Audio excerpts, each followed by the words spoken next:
I'm dating Charlie. He's a swell guy, very handsome. But I don't know if we have a future together. Mama says I shouldn't be in a hurry to get married. She says young people today need to be prepared for marriage. After all, to own your own home costs over $6,000 these days. That's a lot to think about. Mama says at my age I should just have some fun. Maybe she's right. After all, the fair is coming to town this summer. Oh, I'm so excited. I can hardly wait for a whole fun day at the fair. Maybe Charlie will take me on the Ferris wheel. Oh, imagine. The fair's coming to town.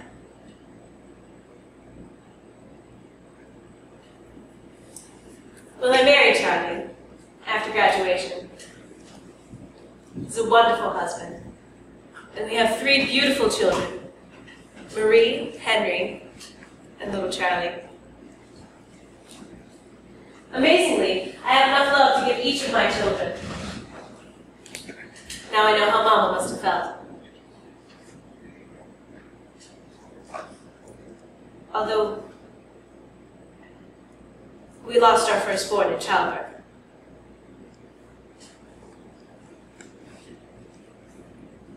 That was a sad time.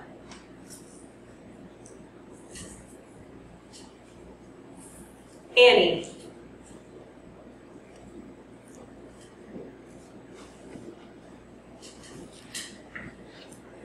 Annie was such a beautiful baby.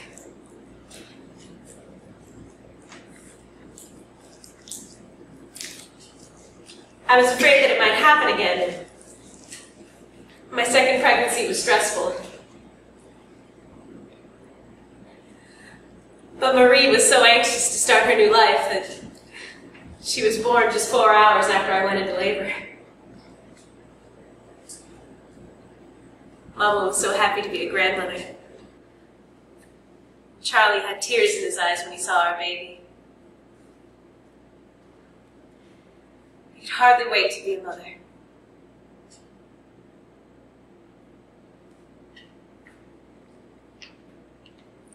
I hope Annie is able to look down from heaven, see her baby sister.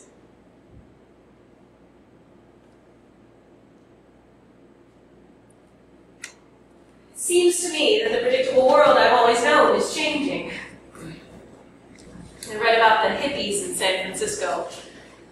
The newspaper called them bearded beatniks. They said they were trying to send a statement to the establishment. Well, I'm sure that phase will die out soon enough. People will get back to normal again. At age 30, I have the best life I could have hoped for. As Mama would say, what a blessing.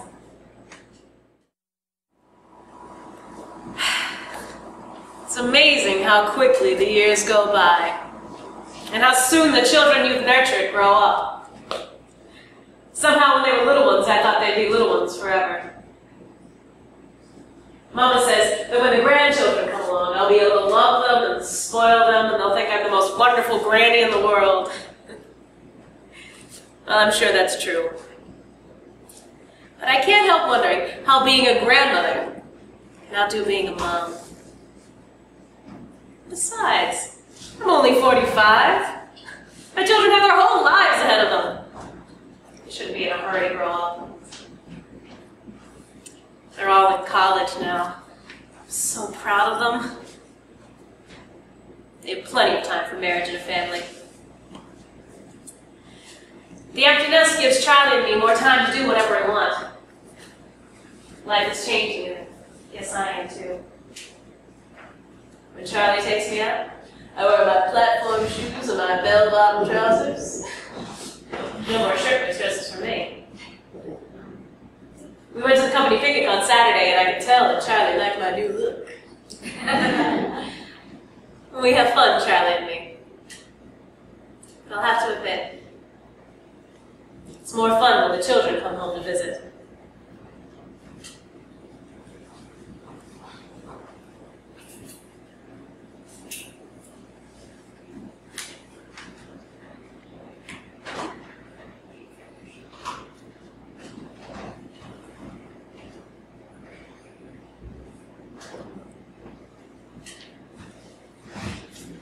I remember Mama telling me that I had my whole life ahead of me. Well, here I sit, 80 years old, looking back over all those years.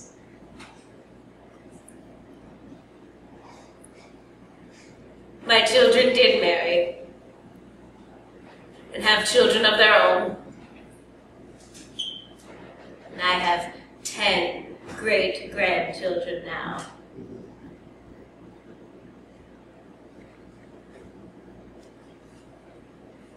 My dear Charlie went up to heaven a few years ago.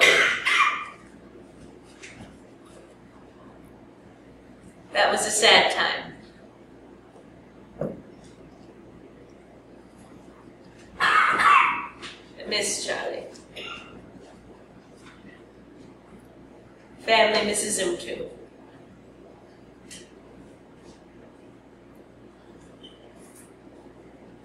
I have so many memories. Memories I relive each day. I've learned it's not just the special times, like birthdays, weddings, that live on in our memories. But it's the everyday times, like helping the children with their homework, or going to see their special games, or the hurt knee I was able to fix with a bandage and a kiss.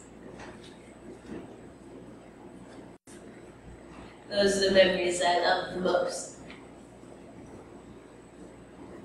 The memories of supper time conversations, seeing the look in my children's eyes as they witness a blazing sunset.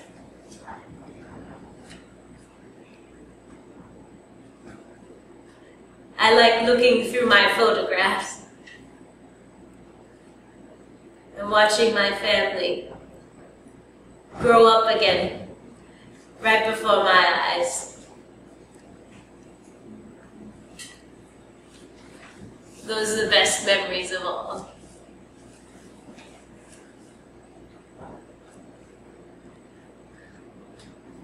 Sometimes I can feel my health failing. And some nights, when I go to bed and say my prayers, I can't help but wonder if Charlie will take me home with him. I'll get to see Mama again. She's been gone for years now.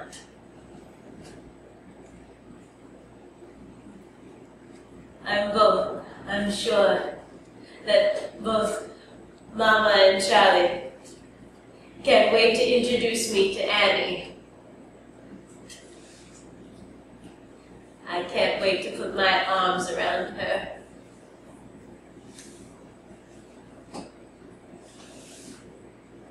Don't be sad for me. As Mama said, I had my whole life to live. And live it I did. With love, and passion, and prayer. What more could I have wanted? As Mama would say, you can't ask for more than that. What a blessing. Amen, Mama.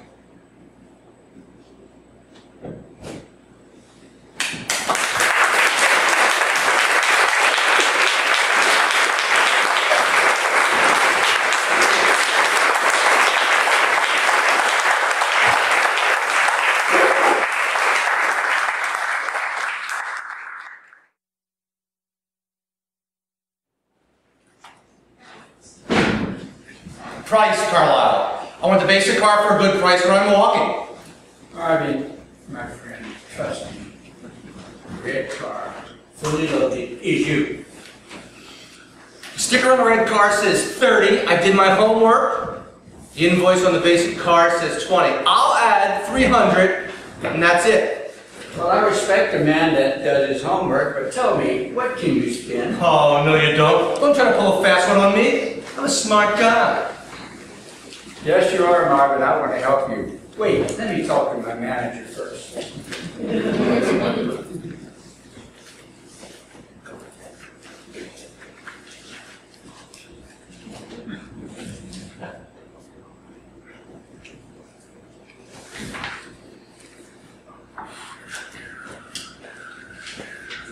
Harvey was terrible.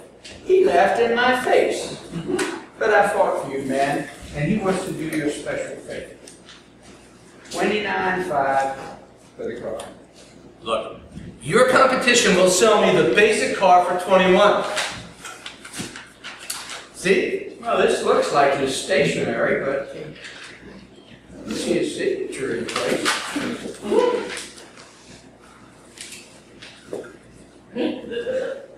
Okay. It's a tough business, Mark. While you're looking at that, everyone thinks we're out to get them, but trust me, we're Okay, okay. I'll give you 22 for the basic car. Take it or leave it. Well, I like you. Let me talk to my boss one more.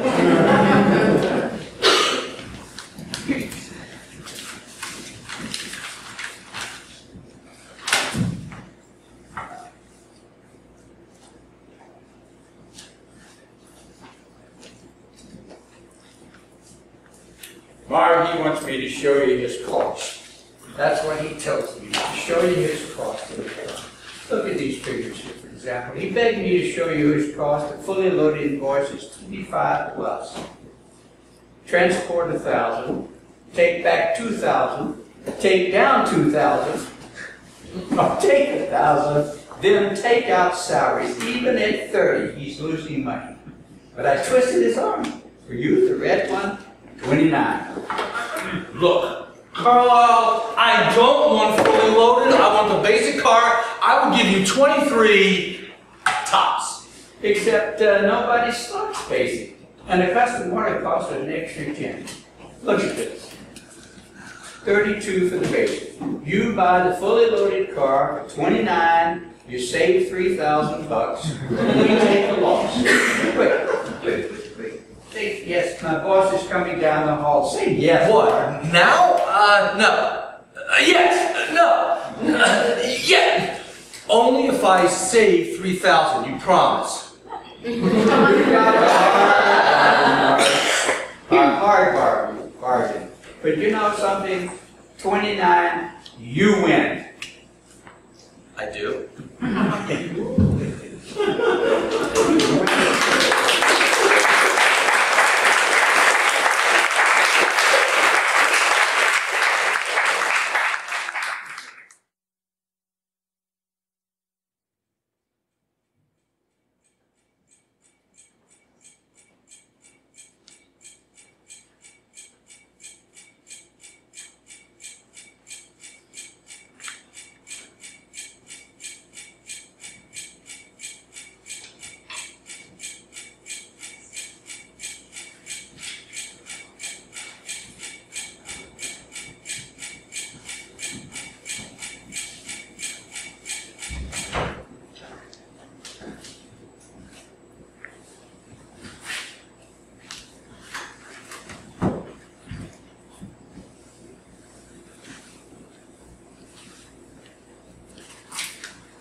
Have you been waiting long?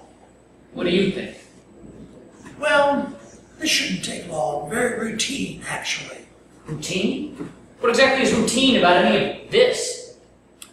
I trust you aren't injured in any way. That is not our policy here. Policy? I haven't done anything, and now I find myself here in front of you with some sort of damn file on me?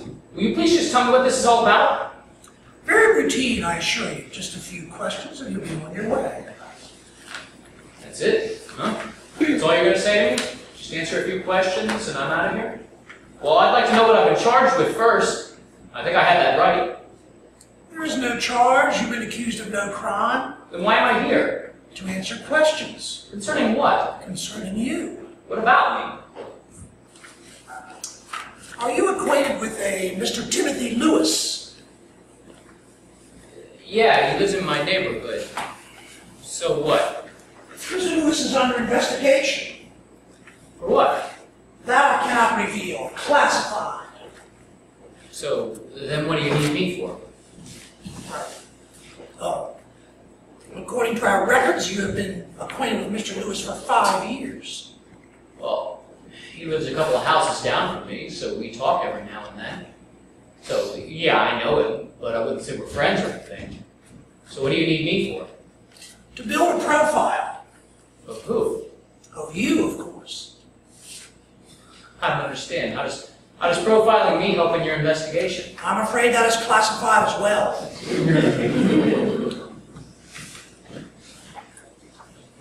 You know, this just doesn't feel right at all. I think I want a lawyer. Now. Well, that would be permissible if you were charged with a crime. But you said this was an investigation. Doesn't that imply that a crime may have been committed? Not necessarily. Not according to the new measures. And as I said, you've not been charged. You talking about the security acts? Yes. Are you acquainted with them? Under the law, I am obligated to furnish you with a copy upon your request before we continue. I would then draw your attention to the proviso concerning the investigation of individuals suspected of representing a threat to the safety of this country. It allows the questioning of those associated with suspects. But you said you wanted to profile me. How does that help you? Context. I'm afraid that's all I can say. What kind of an answer is that? We need to understand the environment of a suspect. That includes the proximity of those close to him. Now, I have a series of questions that will take only a short time to answer. As per the law, these questions are approved by a judge, thus obligating you to answer them in total. But as we go, I think that you will find that this process, for the most part, will not tax you or offend your sense of justice. I think I would like to see a copy of these acts. Show me the parts that pertain to this situation. Very well.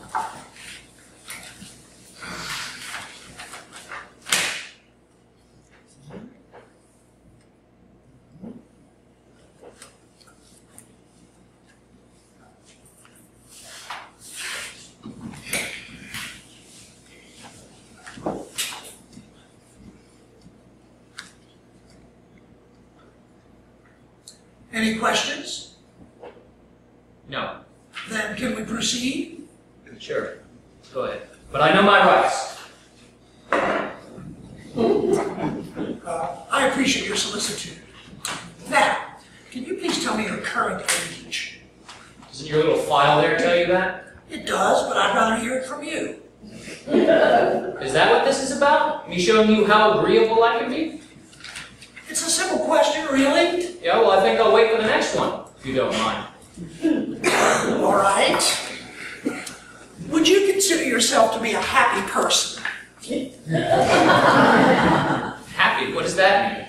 Well, in the sense of a general feeling of contentment, a sense of freedom from fear, a sense of optimism about the world and your place in it. I guess it depends. Depends on what, specifically? Well, if I happen to get 3 square meals a day and my car isn't wrecked going to and fro from work, I'd say yes, I'm generally what you would call happy. And if these situations do not present themselves?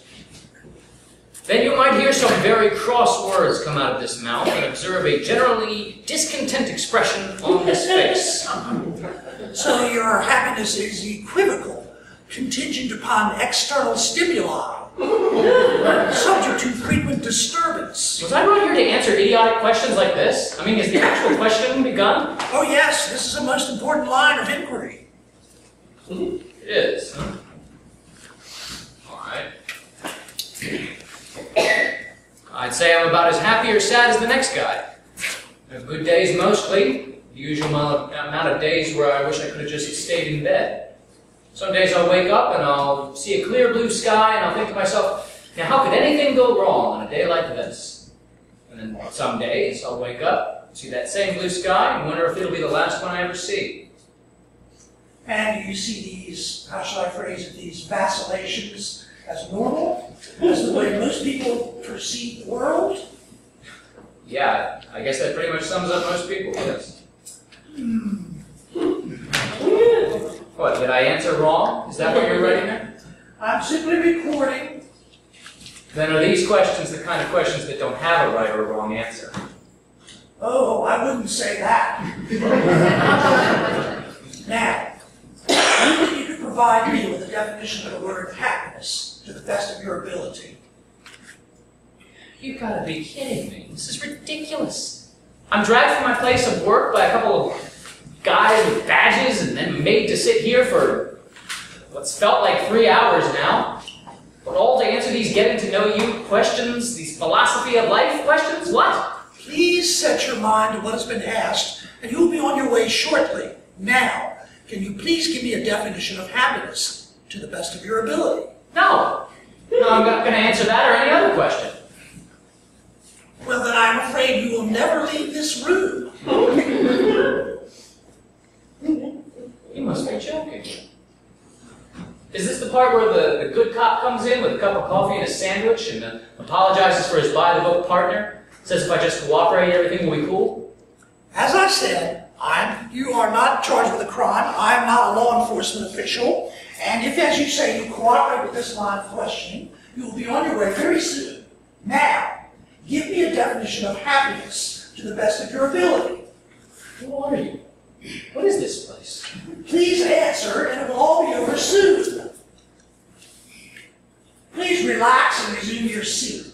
I have clearly laid out the parameters of this situation, and there is no reason for anxiety.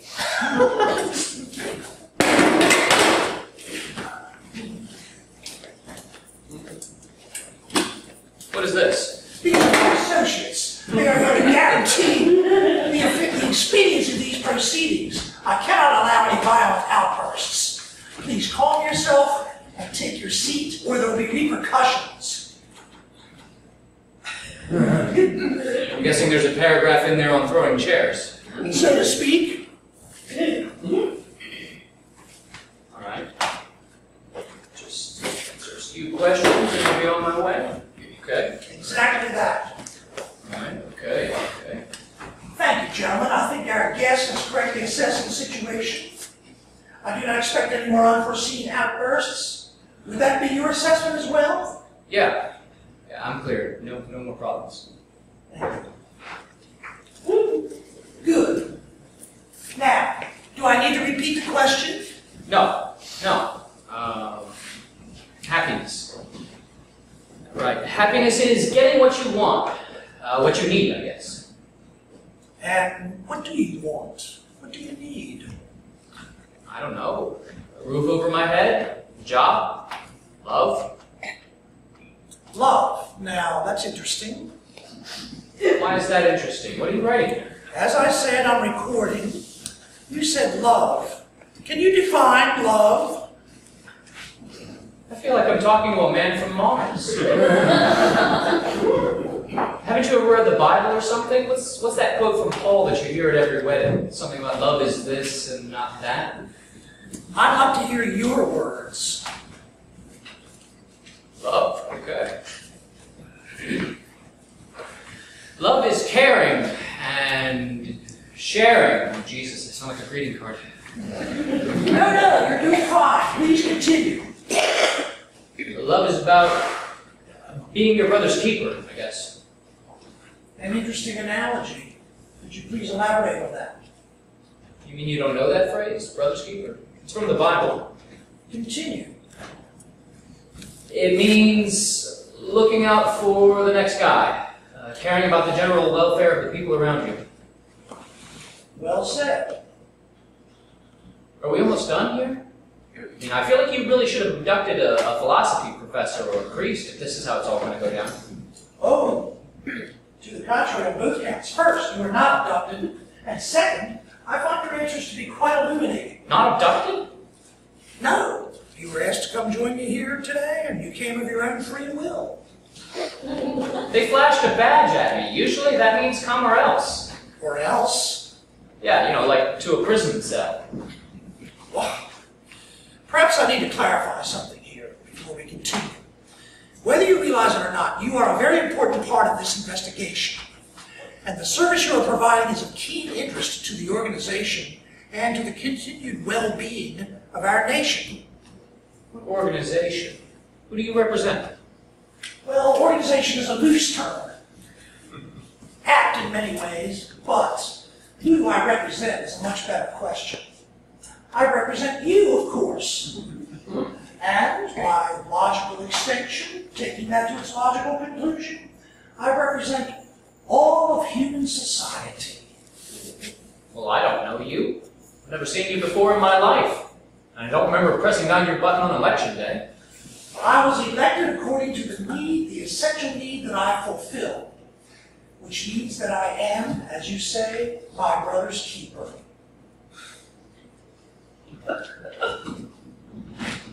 I feel like I'm dreaming here.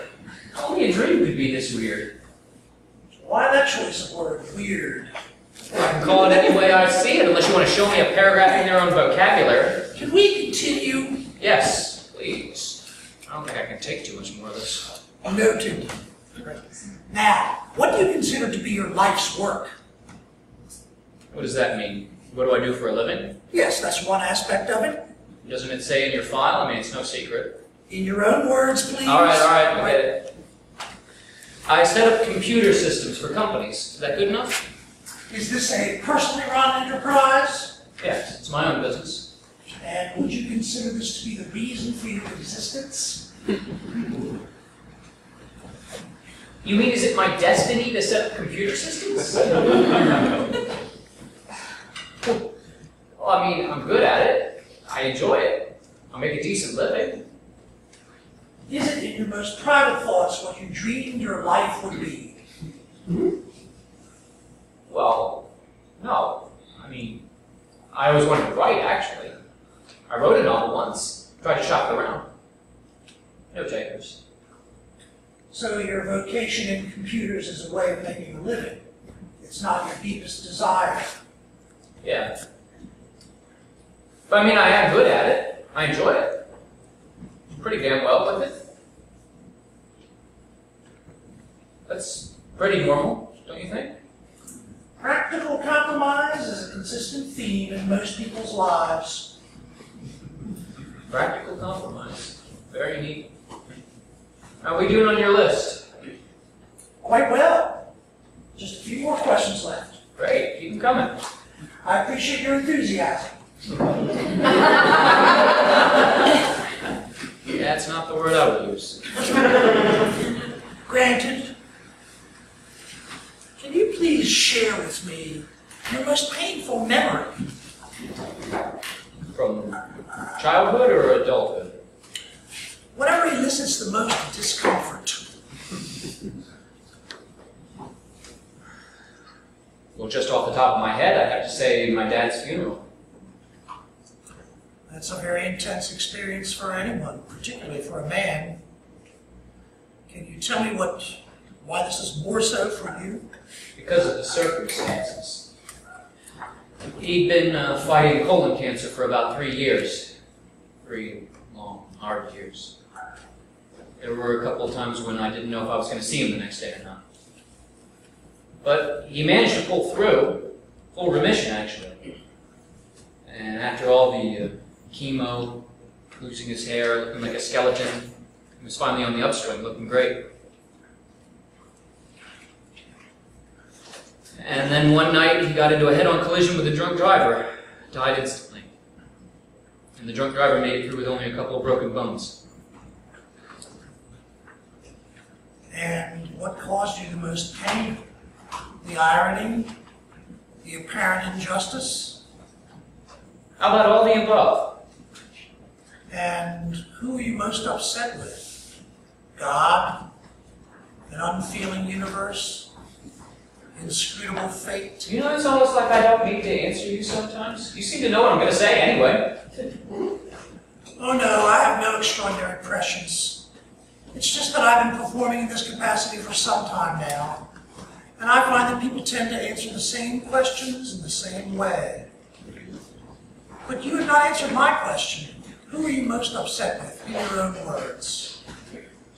How about the cruel gods of this mess called life? Is that good enough? That will do nicely. You've done very well. We are almost at an end. Will you let me know how I did once we're all done? What my score was? We'll see. That bad, huh? Little joke there. Noted. Just two final questions. And then I can get out of here? That didn't take too long. The first, how would you evaluate my performance here this afternoon? Please be candid. My superiors are extremely interested in professional efficiency. Well, considering the bizarre, surreal, whatever of all this, I'd say you did a fine job. Very professional, very articulate, polite, all with a pleasant smile. On a scale of 1 to 10, I'd give you a 9. I'm afraid I'm going to have to knock you down a point for the goon squad earlier. Thank you. Don't mention it. And now my final question. Why should I give you one reason why I should let you out of here? What? You heard me, one reason. I don't understand. Because I'm giving you a chance here. As far as I can tell, I can do whatever I want with you. You relinquished all the power to me, and I don't see any reason why I shouldn't take it. What is this? I told you. I ask the questions, you answer. That's the way it works. Well? Well, it looks like I'm screwed either way. If I answer, then I give you the power. And if I don't, then I never get out of here. Quite a dilemma, isn't it? Alright, fine. How's this? Screw you. Woo.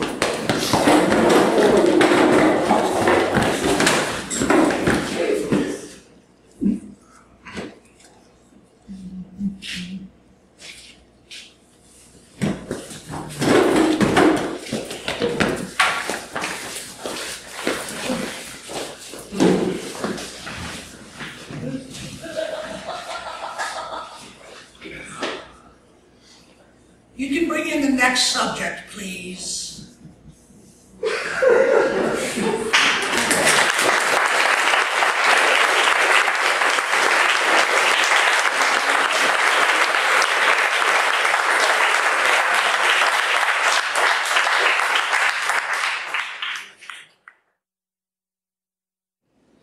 It's too tight. My ribs. I can't breathe. Take it off, Velma. Ooh, quick. Here, never mind. Try this one. Okay. 10 ways to wear the convertible, adjustable, removable straps. Now, about these straps. Like this? Or how about like this? Okay, maybe like this, or like this. Okay, stop pulling that. No, Velma, stop pulling that. I'm tangled. Help. I'm tangled. Okay, let's just step out of it. Okay, over the head, left leg. We're going to find something. I know we will. Just think Carlisle. You're doing this for Carlisle. Here, try this one. 10 way, adjustable, convertible.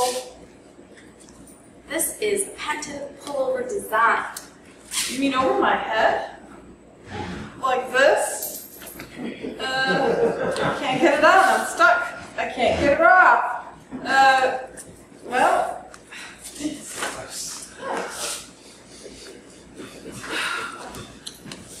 Look, we're going to find something. I know we will. Hey, try this one. Yeah, I like this one. Carlisle will surely notice you now. Air-infused padding for natural enhancing.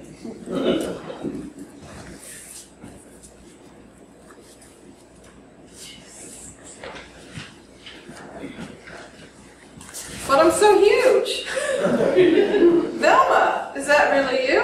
Oh, no, actually it's not really me. Hello? Are you in there?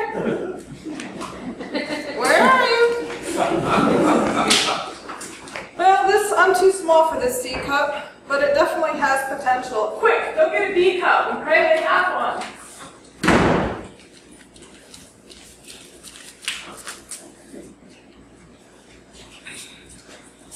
36B, air infused.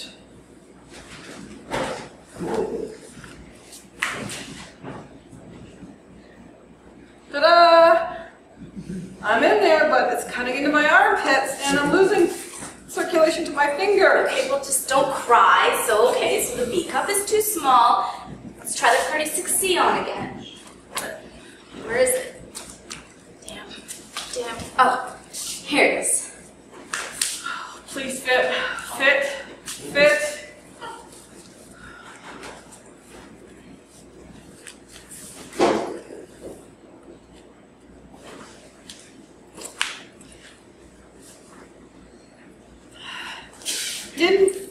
Still doesn't fit. It didn't fit 5 minutes ago, and it'll never fit. I'm gonna lose Carlisle. Nadine, I'm through. Oh, this is it. Lifts and shapes with space-age foam and push-up silicone padding.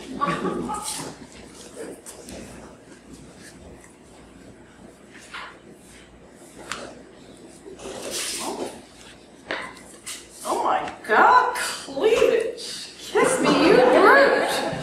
But do I look fake? I look fake. You'll know I'm a fake. Carlisle, do you really want me to be a fake? No, it's perfect.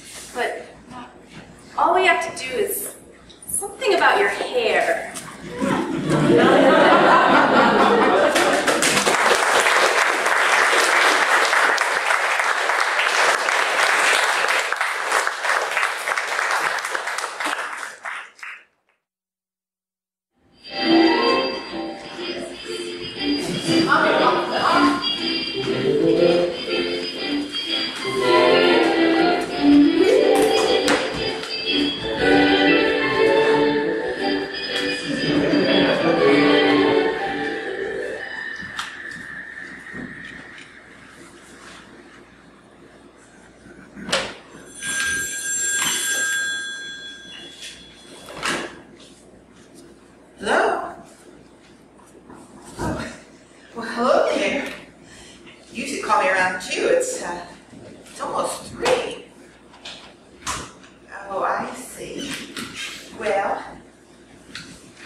Very good.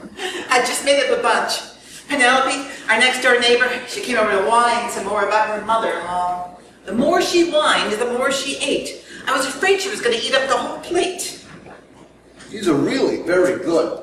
Light and crispy and moist inside with a wonderful combination of walnuts and chocolate.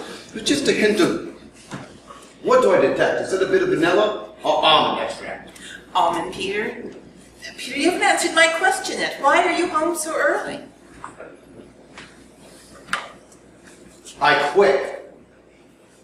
You quit your job? No, forget my job. I quit this play. You heard me. I'm tired of doing this play. I quit. My God. I know you're waiting for me to say my lines. The director's waiting for me. The audience is waiting for me. Well, guess what? It's not going to happen. This play sucks. You know it sucks. We've been doing it for how long now? The lines we've been given are sophomore. I've had it. I mean, for God's sakes, what white creature has them today with hello, darling? And besides, if I lived here, why the hell am I ringing my own doorbell? Did it occur to this poor excuse for a playwright that it might be normal to give my poor, pathetic character a key to his own freaking house? And what's up with this stupid cookie dialogue? What guy carries on like that over a cookie? As if he's tasting some rare vintage wine, for God's sakes. Oh, and then this copy writer has Mary telling Peter that Penelope, our next-door neighbor, dropped in. How many Penelopes do you think these two people actually know? That she has to clarify between Penelope, the one that's our next-door neighbor, as opposed to what? Penelope? Mary's sister? Or maybe there's another Penelope that's supposed to be Peter's mother. Come on, nobody talks like these people. The guy who wrote this stupid play must live on another planet. Quitting? You can't quit, darling. These people, they came to see this play. So give them all their money back. Look, if they knew how bad this play was, they'd thank us. Maybe even give us a little tip for keeping them from wasting a perfectly good evening sitting through a crappy play like this one. You're serious, aren't you? You're damn right I'm serious. Oh my God, oh my God. Larry, what the hell do you think you're doing? Tell me, Mike, that you don't think this play sucks. That's not the point. Well, that's exactly the point. I mean, there comes a time when you have to face up to reality and stand up for what you believe. Why would you want to keep reading lines like the dribble this playwright wrote? Tell me that, Mike. Excuse us, I'm so sorry. For God's sake, Peter, what's going on with you? Oh, I'm really fine. Oh, and by the way, Morgan, quit calling me Peter. It's Larry. Not only am I fine, but I'd have to say I haven't felt better in several weeks. Not since before this terrible excuse for a play opened. God, do I feel good. You know, the truth really sets you free. This is crazy. For the last time, Larry, please, for heaven's sake, get back to the play. Come on, you guys. Life is short. Why spending it doing something you don't like? Let me ask the audience. Oh, this is absolutely crazy. Well, you out there. If I told you in advance that the play you're about to see was truly crap all, wouldn't you want to know that now? I mean, ordinarily you'd be sitting there saying to yourself, God, I hope this gets better. Should I need an intermission? Maybe it gets better in the second act. Trust me, this play never gets better. In fact, it just gets increasingly worse if you can imagine that. So now you know, in advance. Look, you can leave now and maybe go get a bite to eat or a few drinks and try to salvage the rest of the evening. It's crazy. What is going on with you, for God's sake? I'm doing something I should have done weeks ago when I realized this play wasn't going to work. I'm quitting. You can't quit. Well, let me ask the audience again. Can I say by a show of hands, how many would, if given the option, take a refund on this play now, knowing full well, now in advance, how much it truly sucks? And believe me, it does. Let me see the hands. Well, this is absolutely nuts. Hey, count them for yourself. Look, these people aren't masochists, and I'm tired of playing the sadist every night with this crappy play. God, it feels good to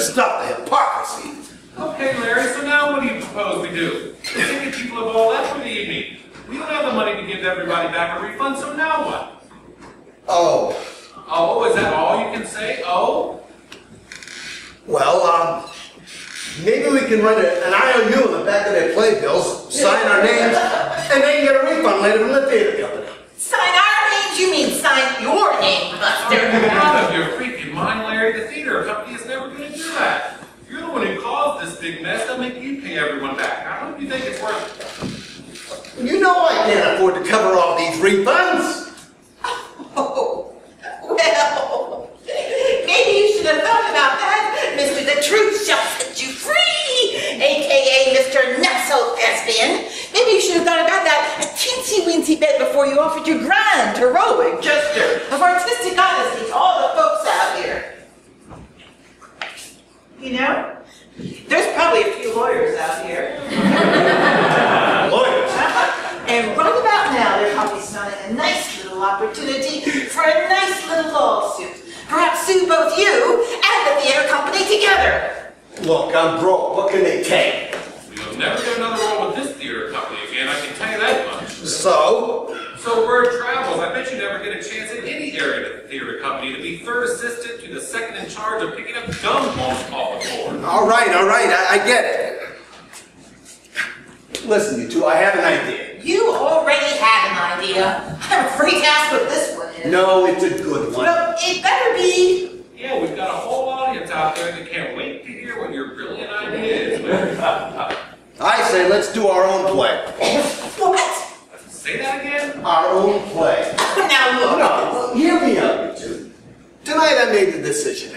It was totally unexpected. Honestly, I never planned it. But when I rang that doorbell and you came to answer with that line, "Hello, darling," come to answer my freaking door in my freaking house if there's none full of a playwright doesn't think to give me a key to open with. And that stupid cookie dialogue and your character Mary St. Penelope, our next door neighbor, and who talks like that? Well, I had it.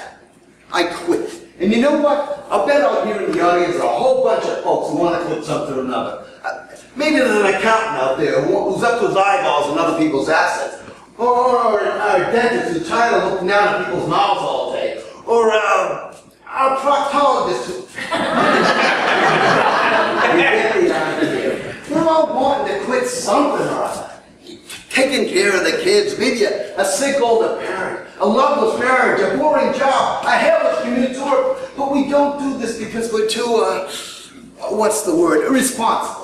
Yeah, we're too damn responsible. So, they're stuck up there all. They can't quit. There's the mortgage or the rent, the damn cell phone bill, the cable company, college tuition, child support, kids' braces, alimony, guilt, fear of the unknown, you name it. There's always something out there to keep them from quitting. So they come here to escape for a couple of hours, and what do we give them? A really crappy play where there is no escape. Well, tonight I draw the line. No more. I quit. For me, for everybody out there. Look, I admit this play may not be the greatest. But you knew that when you auditioned for it. Nobody twisted your arm to play the role that Peter when it was offered to you. Don't you think we have some responsibility to the audience, to the theater company, to the notion the show must go on? Responsibility? Responsibility? Responsibility. You make it seem like a dirty word. Last week I had the stomach virus and had me run into the John non-stop. Did I back down before me? No. And right now my kids are home with the same virus I had. You think I don't feel good about not being there to take care of her? Do you think I like it that my husband is taking care of her while I act in this play that you so eloquently put sucks? I just don't think it can be about what you want. You make quitting seem like a badge of honor.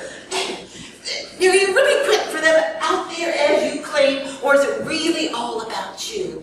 I just don't think we can quit something because that's what we selfishly want. Whatever happened to the notion of sticking something out because it was the responsible and honorable thing to do? Bravo. Bravo, Mark. Okay, listen. I have an idea that can be a win-win for both of us. All right, Larry, what's this big idea of yours? Okay, simple. We do the play as written, at least for Maureen's part. She won't have to change any of Mary's dialogue. I, on the other hand, will be free to sort of punch up or tweak my character's dialogue to add some into a more a better caliber of line coming from my character Peter. In this way, I can feel better about bringing some authenticity to this crappy play. I offer the audience some artistic integrity. Tweak the dialogue, artistic integrity, and Mike, this is altogether absolutely nuts. Those are my final terms. We either do it this way, or you can have the stage to yourself. You're serious, aren't you? I've never been more so. Oh, I am so sorry. This is so embarrassing. Oh, come on, Mo. The only thing you should be embarrassed about is this play we've been doing. Can't possibly get any worse. So, Mike, come on, what do you think? Larry's right. It can't possibly be any worse than what's going on so far, honey. At least no one can sue us for failure to perform a show. All right, you two, take your places. Peter, let's pick up some ready to tell Larry you quit your job. Okay? Action. I quit my job. Oh no, you quit your job? Oh, why? I'm mad as hell, and I'm not going to pay it anymore. Well, what are we going to do? We've got the mortgage and the doctor's bills. Oh, how could you? I shall be telling this with a sigh. Somewhere ages and ages hence, two roads diverged in a wood. I took the one less traveled by. It has made all the difference. What?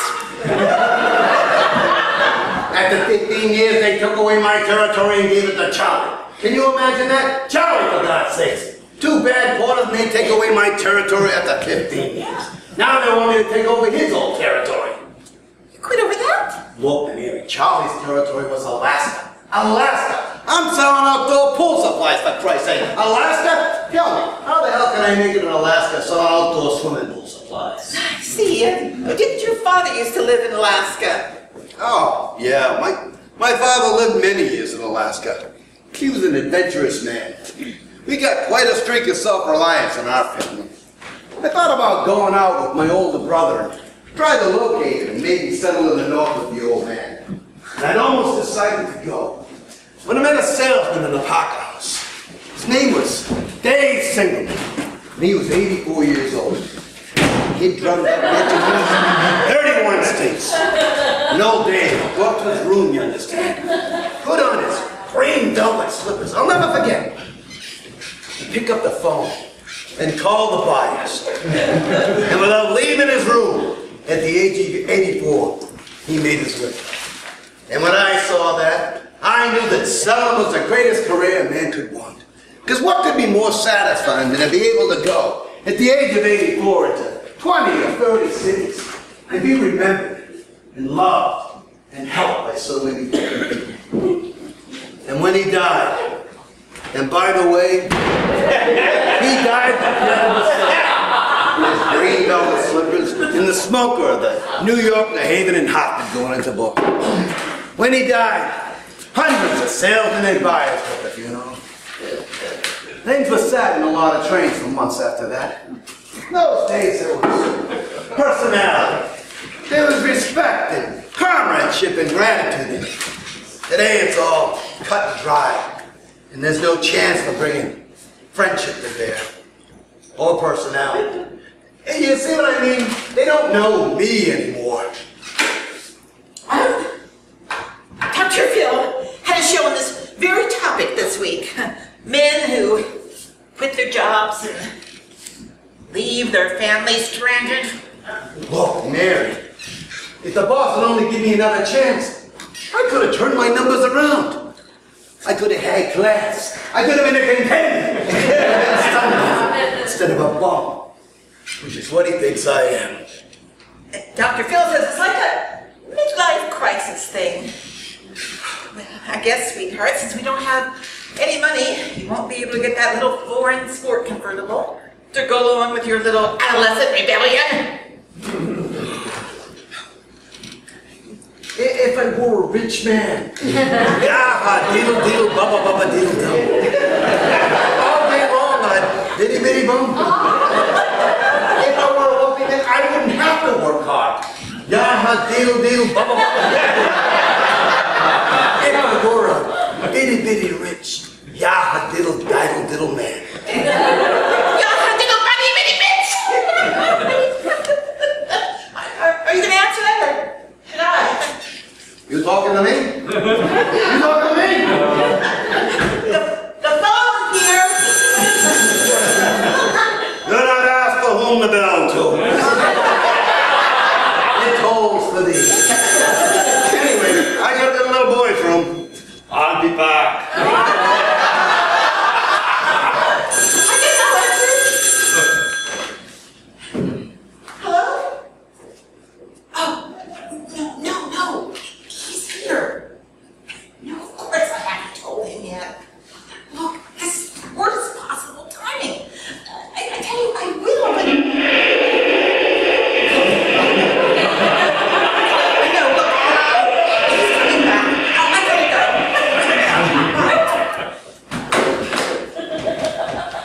Oh, I got the horse right here.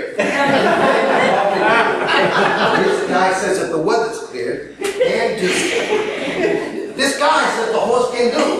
He says the horse can do. Can do, can do. All right, I confess, I am having an affair. I can't keep deceiving you anymore. Your suspicions were true all along. It's with Doug, the bartender at Flanagan's. All the gin joints in all the town. I know he's a bartender now, but he wants more. He's got dreams, big dreams. Big dreams? Oh, yes, dreams. To dream the impossible. To fight the unbeatable foe. To run. To love, pure and chaste from afar. To try when your arms are too weary. To reach the unreachable star. Okay, this is my quest, to follow that star. No matter how hopeless, no matter how far. I know you're devastated. I feel so guilty. Your cheating heart will be. You'll cry and cry and cry, but sleep won't come the whole night through. Your cheating heart will tell on you. Okay, I just... When tears come down like falling rain, you'll toss around and call my name. You'll walk the floor the way I do. Your cheating heart will tell on you. All right, Your cheating heart will find you. If you pray the love you threw away, the time will come when you be through. Your cheating heart will tell on you. All right, I confess. Stop yelling at me. It's been going on for some time. Do you need to know exactly how long? Who was scoring 7 years ago? Maybe not that long. I see dead people. Stop it.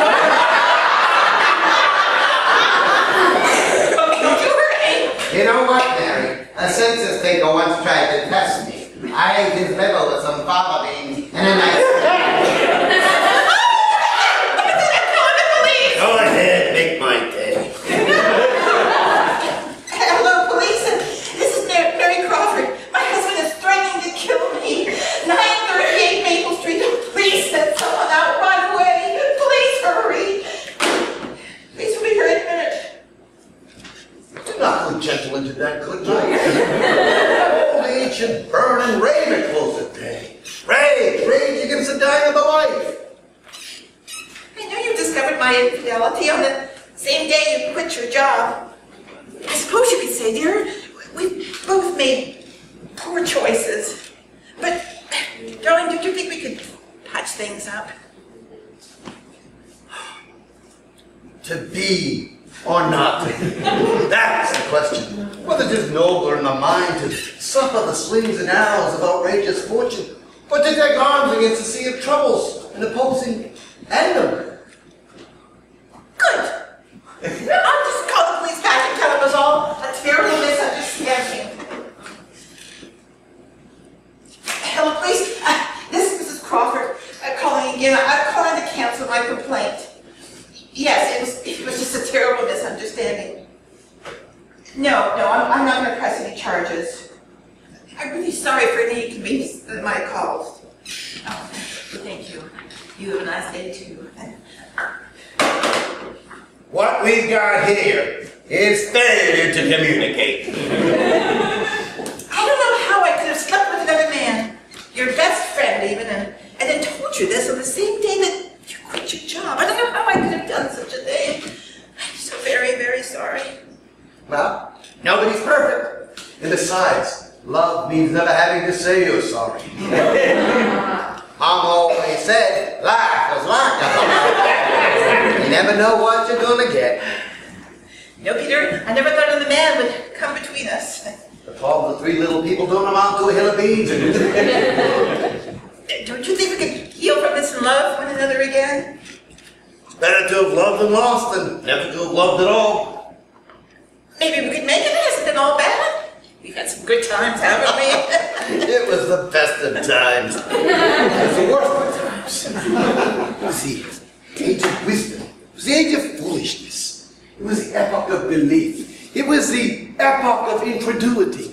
It was the season of light. It was the season of darkness. It was the spring. I'm ready, got it! Anita, I should just hate it. I know that. It's vulnerable so much of the time, but maybe now that you quit your job, you won't have to travel so much and you can be around more. I'll be around. In the dark. I'll be everywhere. Wherever you can look. Wherever there's a fight so hungry people can eat. I'll be there. Wherever there's a cock beating up a guy. I'll be there. I'll be in the way guys yell when they're mad. I'll be in the way kids laugh when they're hungry and no supper's ready. When people are eating the stuff they raise and living in the houses they build, I'll be there too. I don't understand it, Peter. Me neither, Mary. Just something I've been thinking about. Look, Peter, I'm really tired. There's so much we need to talk about, but I'm exhausted. I want to go to bed. Can we talk about this tomorrow? The sun will come out tomorrow. Mention bottom dollar that tomorrow there'll be sun. Just thinking about tomorrow. Drives away the teardrops and the sorrow. Till there's none.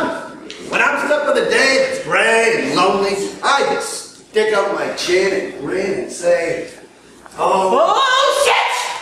The sun will come out tomorrow. Then you gotta hang on till tomorrow. Come what may. Tomorrow, I love you tomorrow. You're always a day away. Tomorrow, for God's sake, Steven! Stop it! Tomorrow and tomorrow and tomorrow. Creeping its petty face from day to day, to the last syllable of recorded time. Now lie yesterday's lighted fools awaited dusty.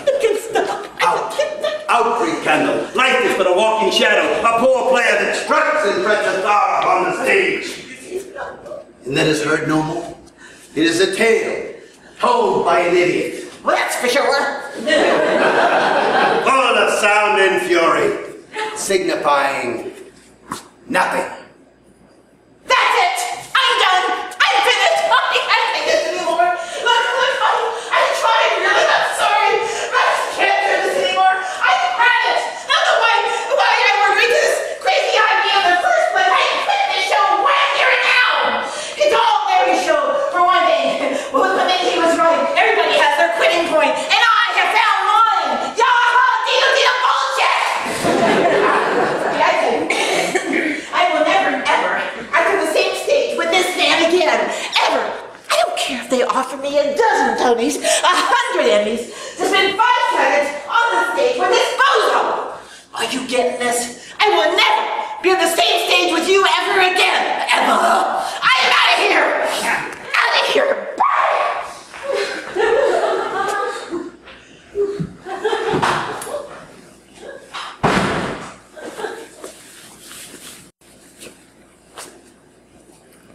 Frankly, my dear, I don't give a damn.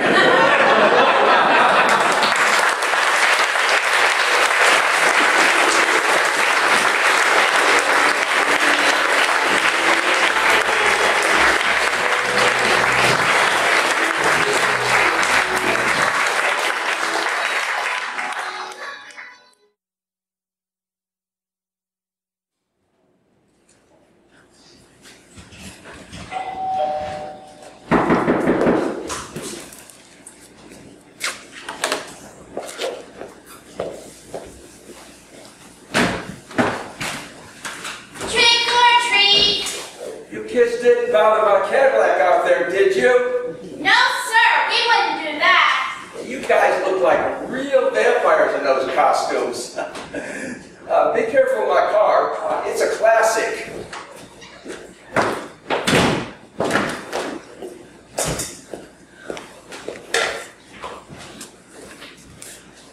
Oh, it'll be all right, Mother.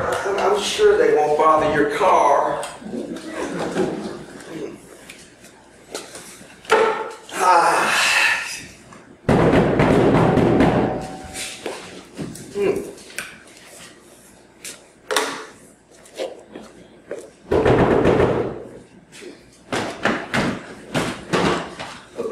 Trick or treat!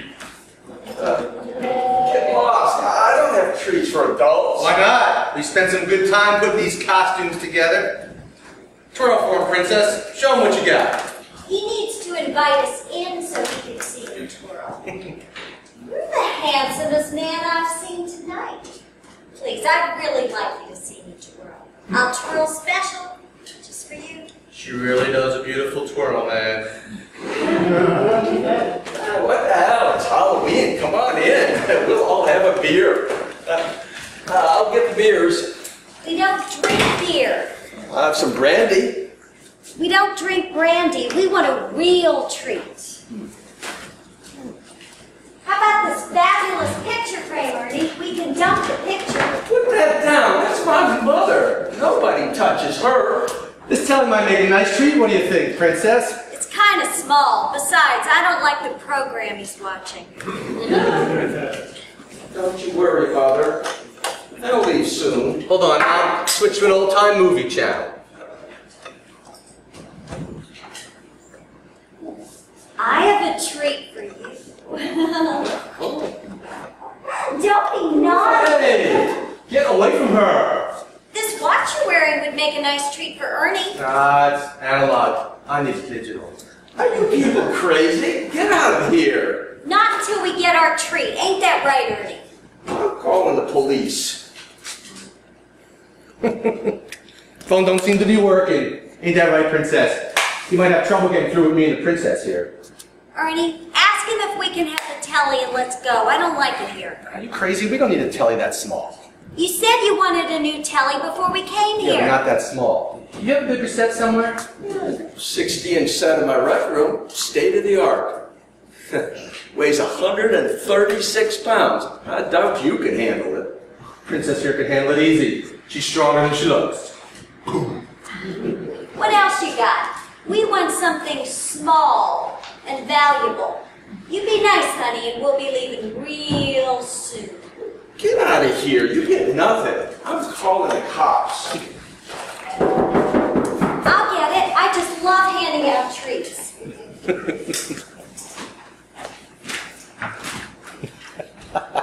You are such adorable little boy. I love your tiger costumes. You have a good night now. You having a problem, Norman? Nothing I can't handle. Hey, how do you know my name? Ain't much me and the princess don't know. Are you okay, honey? Ow, you bit me. Oh, just a tiny little nip. Get away from her!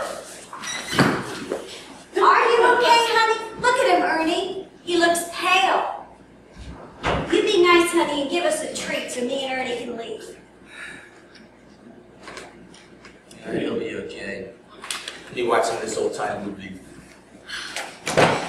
We ain't got time to watch the fucking telly. We've got other stops to make. Hey, don't use language like that. Grandma don't like it. Sorry, I forgot. Anyway, don't matter now. She's gone to a better world. She still keeps her eye on me. So you say. Yeah, hold on. I want to watch some of this Buster Keaton clip. Grandma always liked Buster. You want to watch him too.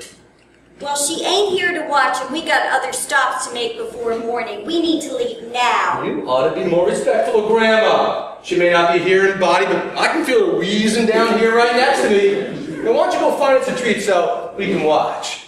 I can't take no treat. You know the rules. He needs to give us one. Honey, you be nice and give us a treat so me and Ernie can get out of here. Take some fucking candy bars. We don't eat candy. You be nice now, honey. I hate to hurt you, so don't make me hurt you bad. Ow! Ow! Oh, that was just a little bite. But remember, if provoked, I could bite your load right off. Oh, Grandma, there's Buster trying to outrun a fire engine. Do me a favor, get that, will you, Princess? Get it yourself. I'm working for a treat. I'll get it. You don't look too good, honey. Give them Halloweeners some candy, then find me and Ernie our treat. We can't stay here all night. Trick or treat! Look on the couch. You'll find a trick and a treat. Hey! You ain't leaving us! Hey, what about our treat? You need some help, Princess? Give these kids their treat!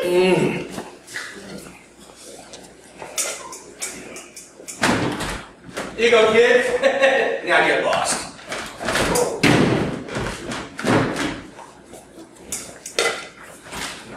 Honey, it's Halloween.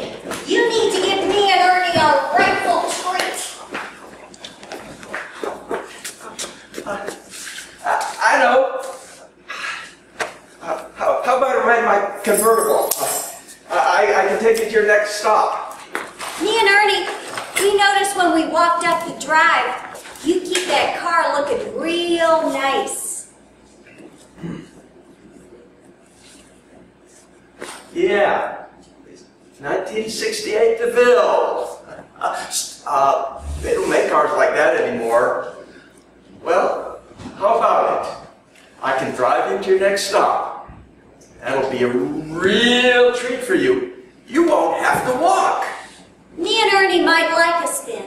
You don't even need to drive us. We can drive ourselves. Oh, no. I can't let you drive my car.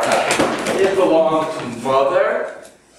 And she made me promise on her deathbed that no one should drive it but me. Ernie's a good driver and we buy our own gas. See, here's some money I got at our last stop. Don't you just love these new bills? Look at that. I bit into Jackson's eye. Next bite, I could bite right through his eye.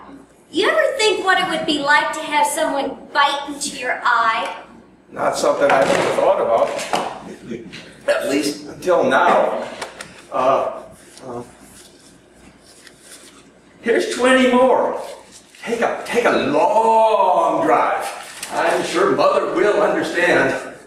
Honey, we'll be needing the title to your car. Otherwise, it ain't really a treat. It's a loan. You're nuts. I'm not signing a title over to you. Honey, what you need from me is a sweet little kiss right inside your eye. The title's in an envelope marked DeVille in the lower file cabinet drawer. Ernie, stop watching the telly and find an envelope marked DeVille in the file cabinet drawer. Then get your butt moving. We got us a treat. You could have waited. Now I'm gonna have to miss some of Buster.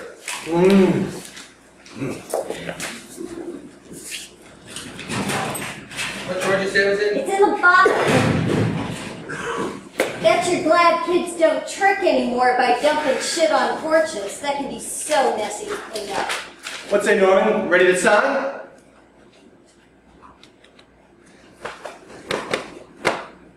I'll get that. Use mine.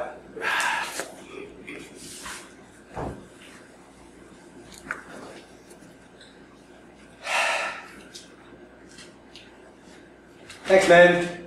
You really know how to treat. We owe you, and we pay our debts.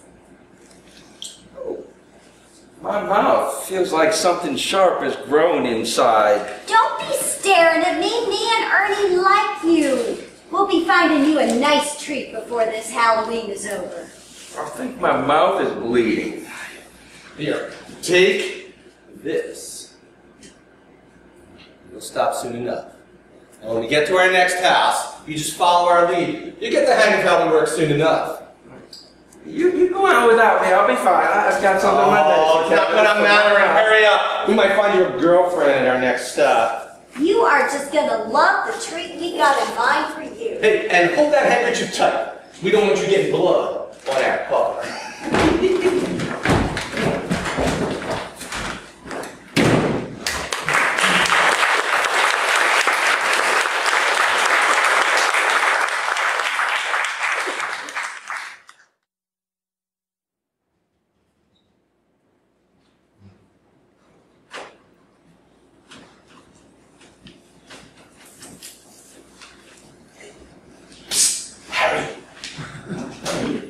Harry Smith! Huh? Who let you in here? I'm calling security. Harry, we don't have time for that now. Quick! It's your turn. Look, whatever you're selling, I don't want it. Now get out of here. It should only take a minute of your time, and anyway, everybody has to do it once in a while, sooner or later. All you have to do is to write down the 3 things you value most, one on each of these cards here. You'll see. It'll be easy. Just 3 cards, and then you'll get out? You promise? Yes.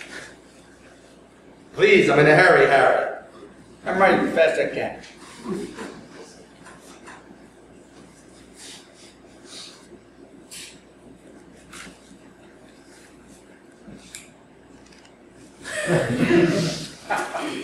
Good. What's this all about anyway? Yeah, let's see. Who the hell are you? Yeah, well, I've got a lot of stops to make. I'm running late. Trust me, this is important. First card says widescreen TV. Okay. Well, you won't need that anymore, so it's time to say a special goodbye to that. What do you mean I won't need that anymore? It's like sitting on the 50-yard line. It's a widescreen TV, and there's no parking hassles.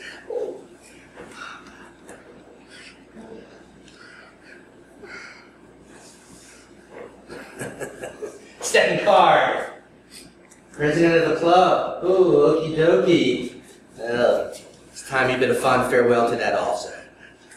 What do you want from me? Go name your price. Help, it's an emergency. There is no price.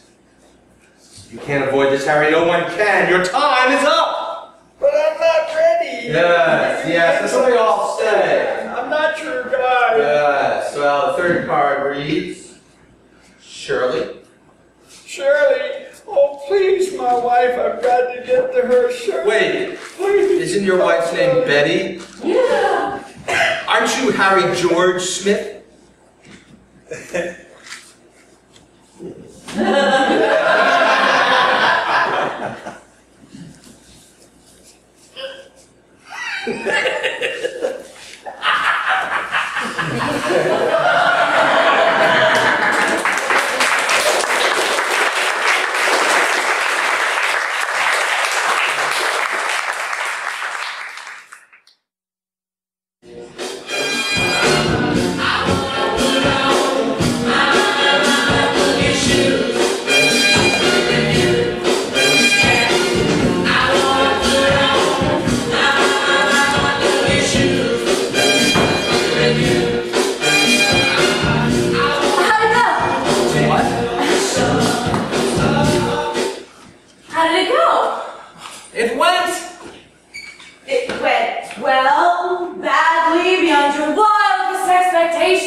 Hard to say. She gave me the last of my stuff back, but she seemed, you know, it's Dana. Who can tell? Yeah. She could have been glad to get rid of me, or she could have been boiling with anger, or she could have been plotting the assassination of the Archduke of Austria-Hungary, and I wouldn't have known the difference. Well, hey, if it was the last one, ask her if I can borrow her time machine, okay? Oh, finally, that date with Beethoven. Mozart was hotter. Take it back.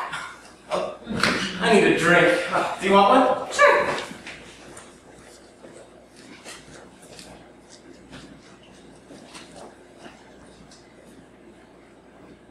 She didn't, plant a bomb in here or anything, did she? Well, I wouldn't put it past her. I don't even know what's in there. She just handed it to me at the door. I'm gonna stay in here while you open it, just to, be safe. Such gallantry.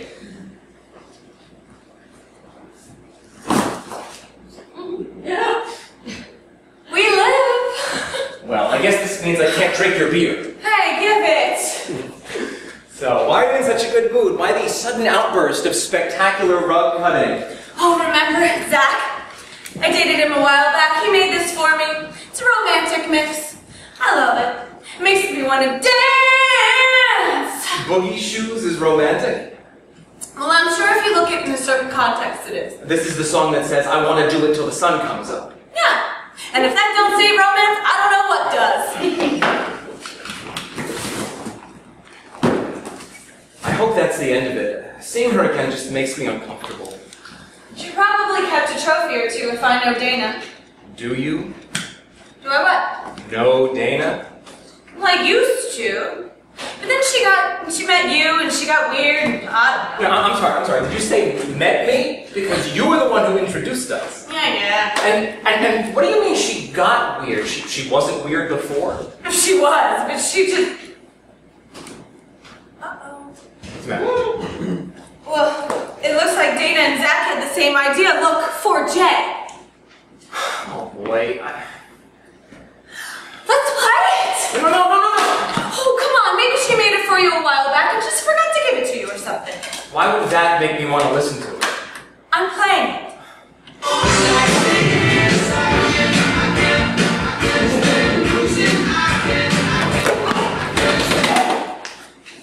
Officially creeped out.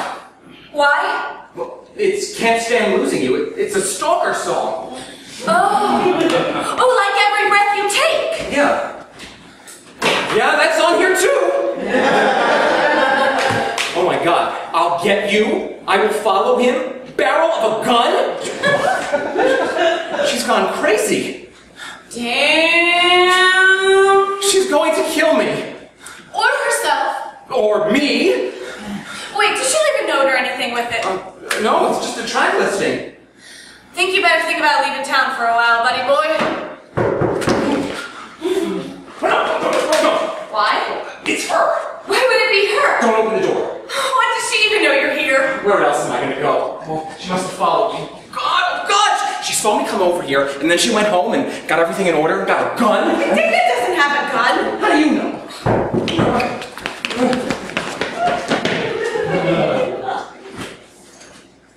Hi, Ben.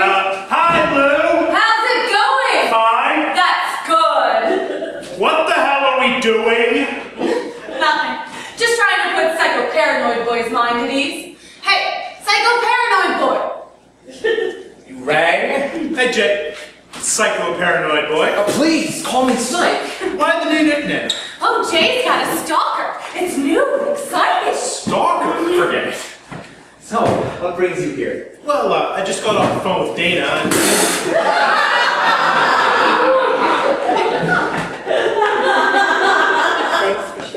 Dana? Yeah, she said I should come see you.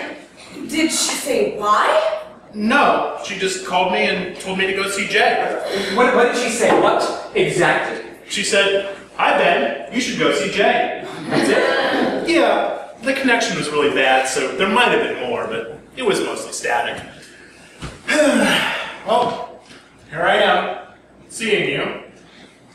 Anything you need? Bodyguard? What? Oh, it's a long story. Jay's convinced that Dana has turned into a stalker lady who's trying to kill him because he broke up with her. That wasn't so long. She gave me this. Good songs. He's basically lost his damn mind. I have not! What would you think if you got a CD like this? Depends on who it was from. Yeah, well, I got it from the girlfriend I just broke up with, so I'm having kind of an adverse reaction, yeah? Jay. It's probably just your coping mechanism. Coping mechanism? Yeah. I mean, how did Dana deal with bad news when you were with her? Bad news? I have absolutely no idea. Jay! I mean, look, you know Dana. When's the last time you knew what she was thinking? Touché. Oh, but you were with her for 3 years. Well, that doesn't mean I have any better insights than you. Yes, I dated her, but you've known her longer than I have. But 3 years! All right, how does Dana react to bad news? I don't know. Okay, I don't know. How does she react to good news? How does she react to anything?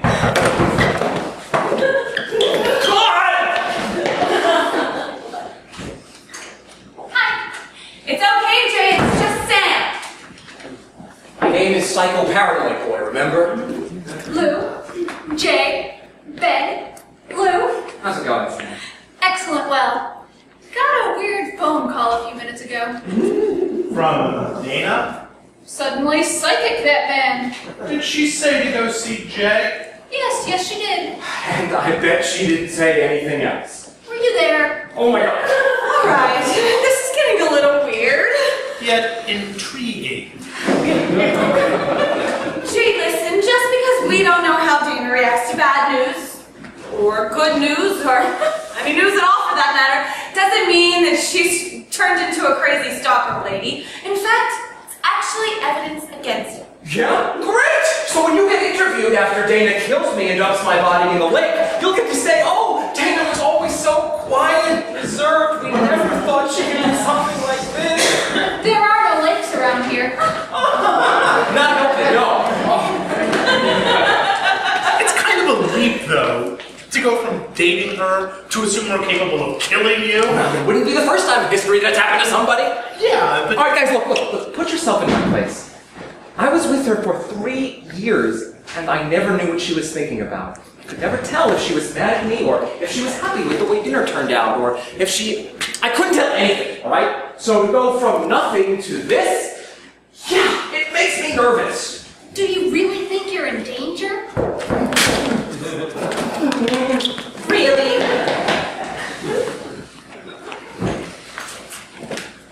Wait, Ira? We thought you were Dana. Yeah, I get that a lot. Is Jay here?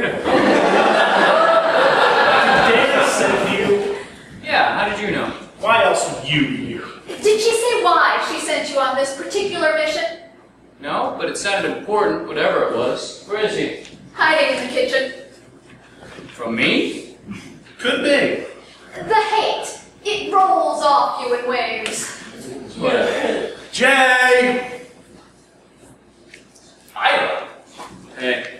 All right, seriously, what is going on here? I really don't know.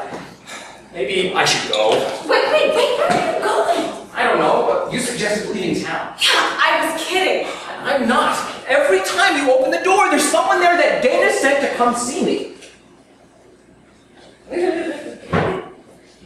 What? Open it. You? Well, I can't. Why not? Because if I open it, it's going to be Dana on the other side of it. It's just stupid. Not entirely.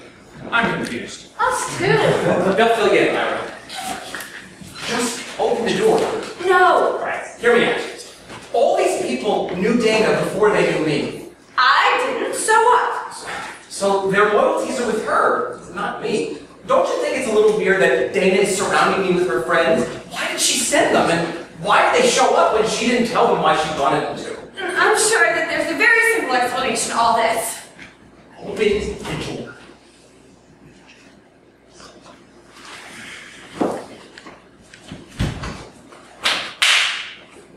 That was uncanny.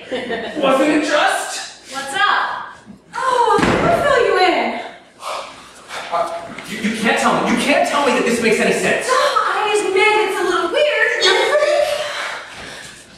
What are you talking about over there? We're filling Zoe in on your situation. Are you? Yeah. I don't trust them. Why not?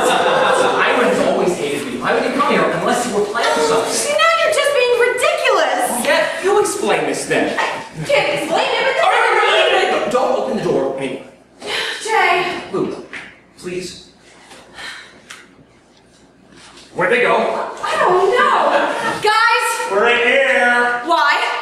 It looked like you and Jay wanted to talk privately for a bit. And I don't know about the rest of them, but I needed a drink of water. Glasses are over the sink. Why are they all in there? They're planning something. I know. Just stop it. I can't. Jay, look, I think that you're overreacting. I mean, just because we don't know why Dana is sending people over here doesn't mean anything. I mean, maybe she wanted to see if you were okay. Or maybe she wanted to see if we... If we're what? Nothing. What? No, it's just never mind. No, you can't do that. Don't say it's nothing. It's something. Look, just forget about it, okay? Okay. Do you need anything? No, I'm good. They're all in there! Oh my God, just get over it, will you?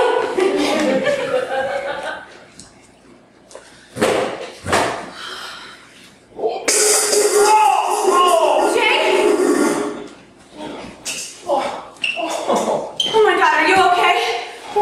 He tripped over Zoe's foot.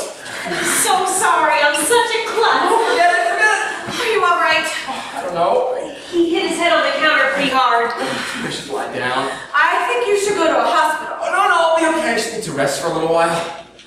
You have a concussion. You should probably do your best to stay conscious. I don't have a concussion. What is my name? Lou. What day is it? Friday. It's Saturday. Well, I wouldn't have known that anyway. Who did you just break up with? With whom did you just break up? Who talks like that?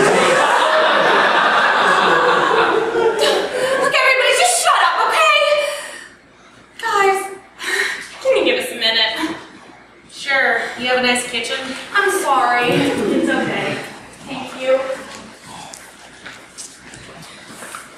Am I bleeding? No. You must have a pretty tough scalp. Now do you believe me? Believe you? About them. Was a massive head wound enough to turn the tide? Jay, you are pretty clumsy. Hey, I am not... Alright, yes I am. That's true. On the other hand, Yeah? you're out of my sight for 5 seconds. You almost fracture your skull when you accidentally trip over Zoe's foot. I was foot in air quotes. I'm not sure. You are starting to believe me. Oh, I don't know. Look, I think it seems pretty far-fetched, but, I mean, I have to admit, you're with them for 1 second and an injury. And that plus the CD, plus the fact that they're all here just feigning not to know why? Well, we're on the same page. Unfortunately, the next page is the one that says, and he was never seen again. What do you think we should do? I can't figure it out. Yes, I broke up with Dana, but haven't they stopped for 1 second to think maybe she's better off without me? There's no way in hell she's that destroyed to send her very own death battalion over here. Maybe she is. No, that's ridiculous. I'm not that great a catch. Dana is beautiful and smart and talented and can easily find someone who's way more deserving of her attentions. Come on, who wouldn't want her? Well, you apparently. Clearly, I'm defective. Wait, I'm having a hard time telling if you're being sarcastic or not. Assume I'm not. Jay. No, I'm pretty much a disaster as a person. I make a terrible first impression. I am the least observant person the world has ever seen. I fail at relationships. Not with me. Dating relationships. Oh, God, things were going so well with Dana. I was enjoying myself. I felt like I was where I was supposed to be, and then nothing. It just left. I was sitting by myself on the couch one day. It was raining. I was thinking about how nice it was to be alone for a while. And I realized that that's what I wanted. I wanted to be alone. I started to wonder about Dana, about why she's so detached. Maybe she doesn't show anything because she doesn't feel anything. Whoa. That's a really terrible thing to say. I know. It is, but I'm not sure it's wrong. I tried to get it back. I stuck it out, hoping I could get back to where I was when I first met her. I felt sort of delirious. Surreal, you know? Yeah, no. She knocked me flat. It's like a scene in a movie, really. Everything slows down, music plays. There's a spotlight on this girl. She isn't moving. She isn't looking at me or anything. She just sort of floats. Even when she tripped over the chair leg and knocked over that old lady, she was perfect. Oh, I'd forgotten about that. She apologized, helped the lady up, and came over to the table. It was like nothing had happened, well, except for the limp. She didn't mention it, laugh about it. She didn't even seem embarrassed. Maybe that should have been a clue. A clue to what? No reaction. No reaction. I mean, she laughed about it, joked about it later. But I was so taken that first night by her deadpan sense of humor. I guess I didn't think she'd have a deadpan sense of everything else. She loved you, Jay. She never said so. What? No, she did. I mean, she told me. She did? Yeah. God, she never told you? No. I assumed she did, but 3 years of assuming. It felt like I was dating a robot. Oh my God. Oh, no, she is not a robot. I loved her. I thought she loved me. I suppose I got tired of guessing. So things started to dwindle. I felt miserable. I tried to talk to her about it, and all I got was, no, let's all talk about it later. Well, after hearing that for the 14th time, I was done. Whatever was there was just gone. All I wanted was to be alone. Same moved with me. Well, that's different. Being with you is like being alone. What did you just say? Yeah, I mean, Wait, being with me is like being alone? Oh, God, no, that's not what I meant. What the hell did you mean then? I'm sorry. No, wait.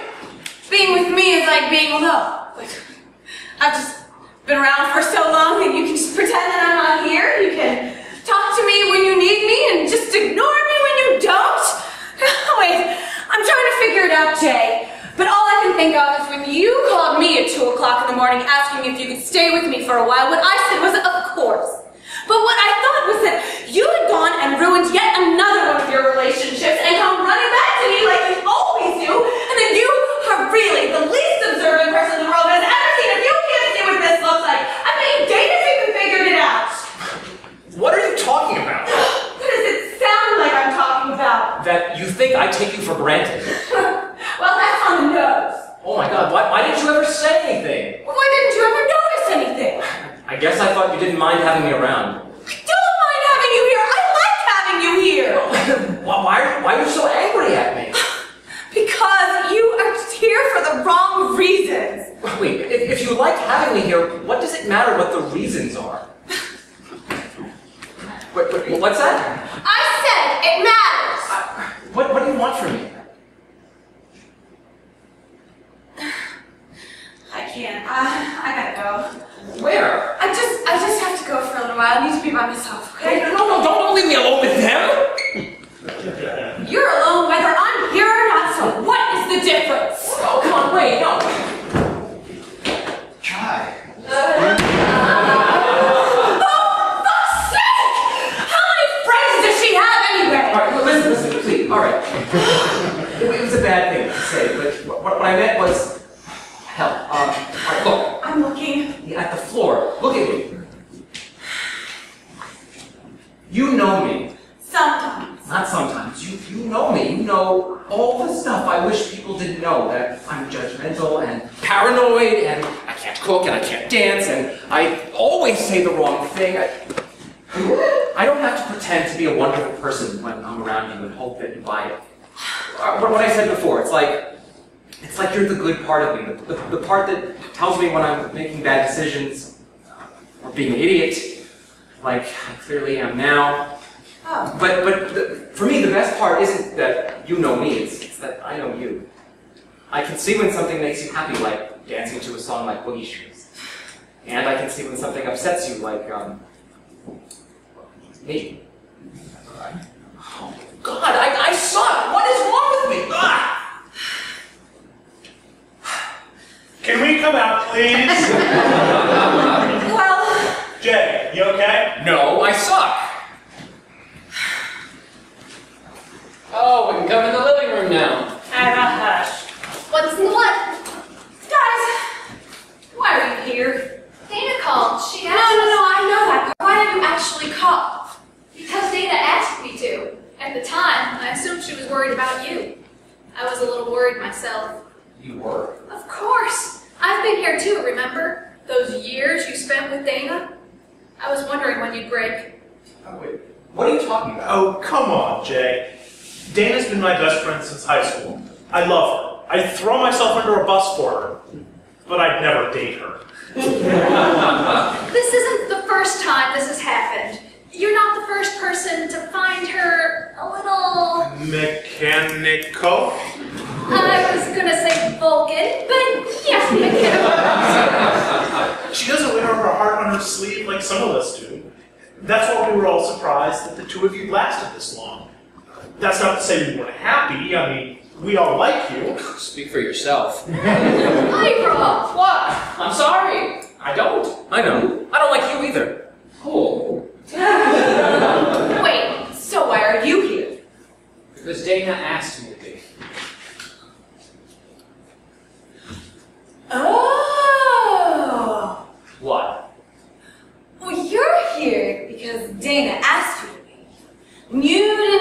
say no to Dana.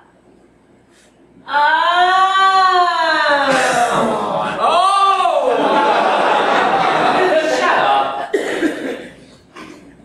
Well, you might as well.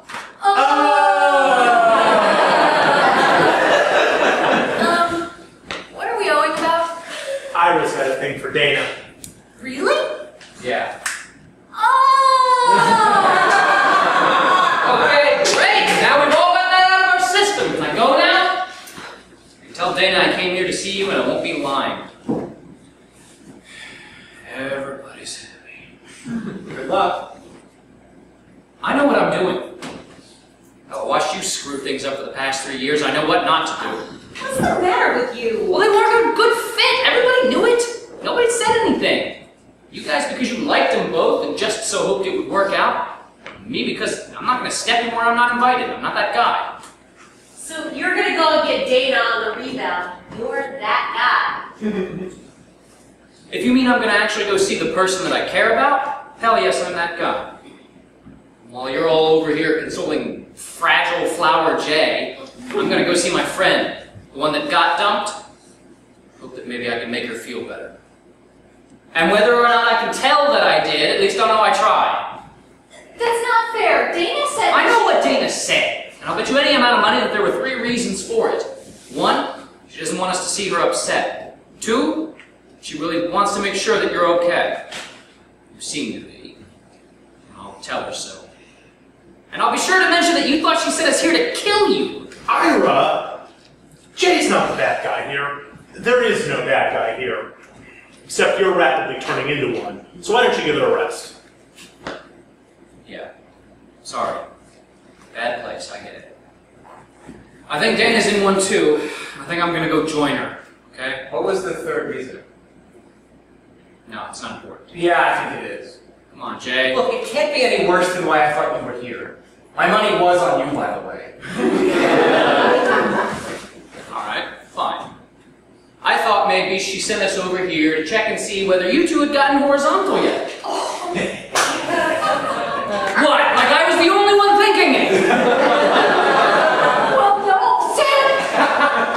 Come on, Lou. We're all thinking it, right, Sophie? Well, I am now.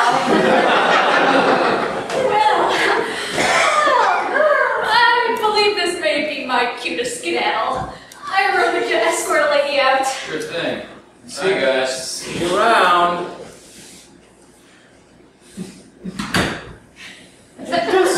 Just got uncomfortable. You're not wrong. I have been a jackass. A little, yeah. I'm sorry, Ben and Zoe. I know you'd never... Yeah, we know. In a few days, we'll all be laughing about it. Don't tell Dana. No. Jay, is this the CD that started all this? Yeah. I wish I'd seen this sooner. Why? Dana didn't make this for you. I did. What? You remember senior year of college? We kept running into each other everywhere on campus? No matter where I decided to have lunch, or what floor of the library I decided to study on, or whether I went to the gym in the morning or at night, you always seemed to be there. Yeah, it was weird, but fun in a way. Well, towards the end of the semester, I wanted to commemorate it somehow, so that when you thought of senior year of college, you think of your stalker friend, Zoe. I made the CD for you, and I tucked it in one of your textbooks. I guess I forgot about it. You're kidding. I could have avoided a psychotic episode if I just studied a little more? That's not the moral to this story I was expecting. Okay. This may just be the most embarrassed I've ever been. You're embarrassed? What about him? Well, let's add it to the list of things we'll be laughing about in a few days. Sounds like fun. Deal. Remind me to come back then. Yeah. Yeah, I think so. Jay, you okay? Yeah, I think so. I need to be alone for a while, but I'll be fine. See you soon. Yeah, thanks, guys. Oh, and apologize to Sam for me when you see her. Will do. Ira too?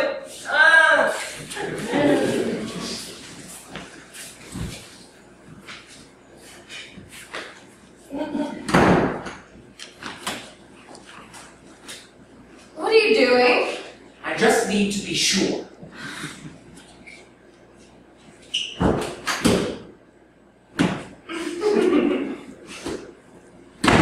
Okay, your turn.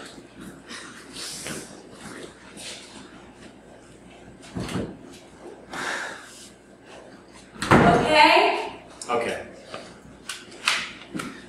Oh, you know, these are good songs. Jake, if you really think that Dana sent someone to kill you? I don't know. What about you? I don't know either. It's been kind of a confusing day, huh? It has. What did you think about all that stuff that Ira said? Why do you ask? Okay, I'm a little ashamed of myself. He's right. Just because I can't leave her doesn't mean nobody can. But I'm glad Dana will have someone there with her, for her. Someone who can give her what she needs, whatever that is. As for the other stuff, I don't know if I'm ready to think about that yet. Well, when you are. I think I need to be alone for a while. Where are you going? You just said you wanted to be alone. Yeah, I do.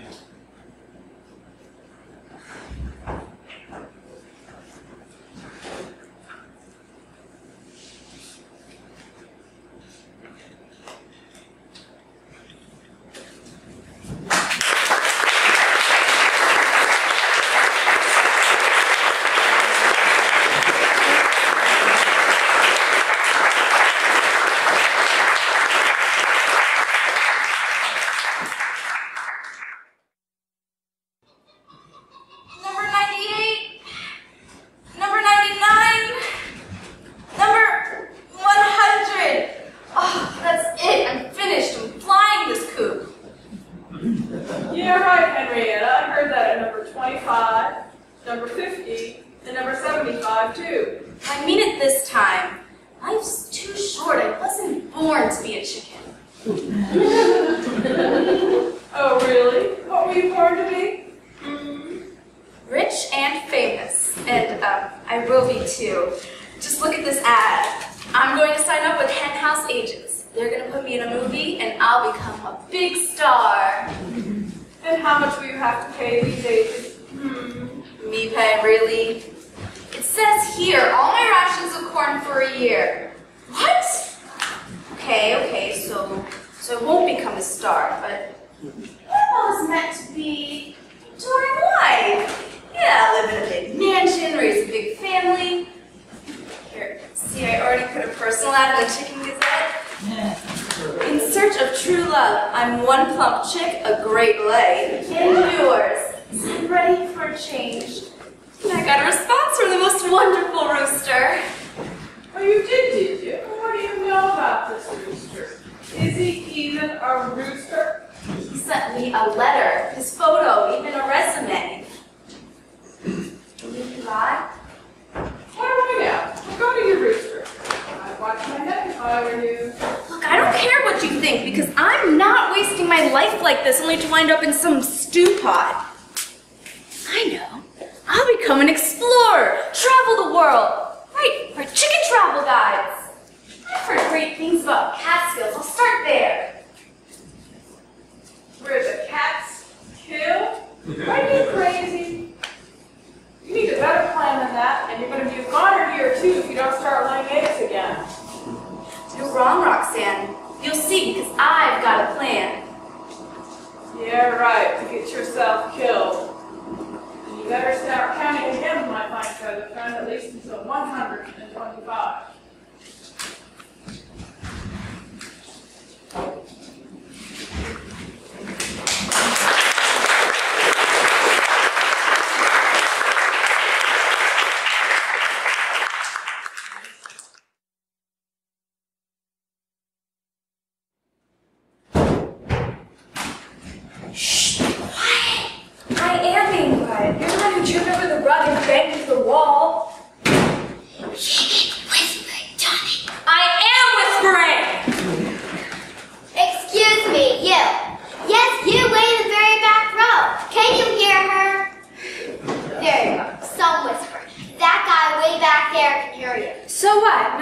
home anyways. Excuse me? You can come out now. I already know you're here. I guess you got us. We'll go quiet. Not so fast. Who are you and what are you doing here? Well, the loud one is Susan. This is Jack, and I'm Annie. We're sorry, we didn't mean any harm. We heard that you have a magic dream machine. We saw the car drive away and we thought that nobody was home. So we thought we would take a look. Do you have a magic dream machine? I heard my dad tell my mom that your mom told him that you do. Yes, I guess I do. See, I told you so. Where is it? Can we see it? Can we try Oh, it? slow down. Not so fast. It's not what you think. And it only works for me. That's not right. It should work for everyone. Yeah, how come it only works for you? Are you something special? Special? Yes, I guess you could call me special, but not how you're thinking. Let me explain. Can we see the machine? Yes, but first you've got to listen to my story. Okay. Would you like some cookies? Flying the magic dream machine can make you hungry. Fine, wow. Would you take us for a ride? How fast does it go? It doesn't fly exactly. That's a figure of speech. Jack, how fast can you run? Susan, what's your time on the 880? Is it close to Olympic? How are you with platform diving? Do you have Olympic form? Are any of you on schedule to break any records? Well, we're just kids. So was I a few years ago. So it seems like now. But I could have answered yes to all those questions. Before it happened, I was quite the athlete. Olympic quality. It? The accident. What happened?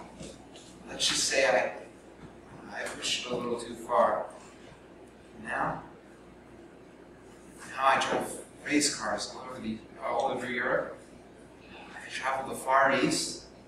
I've climbed the Alps. I've gone deep sea diving off the coast of Florida. I've ridden an elephant, camel, horse, the Orient Express. I've gone gardening and fishing. All right here in this room. That's impossible. Not if you have a magic dream machine. Oh, Mom's home. Oh. We have visitors. Yes, Mom. These are my new friends. Susan, Annie, and Jack. Pleased to meet you. What are you up to? Matthew, did you offer them cookies? Yes, Mom. They're just here to see the magic dream machine. Some blabbermouth must have spilled the beans.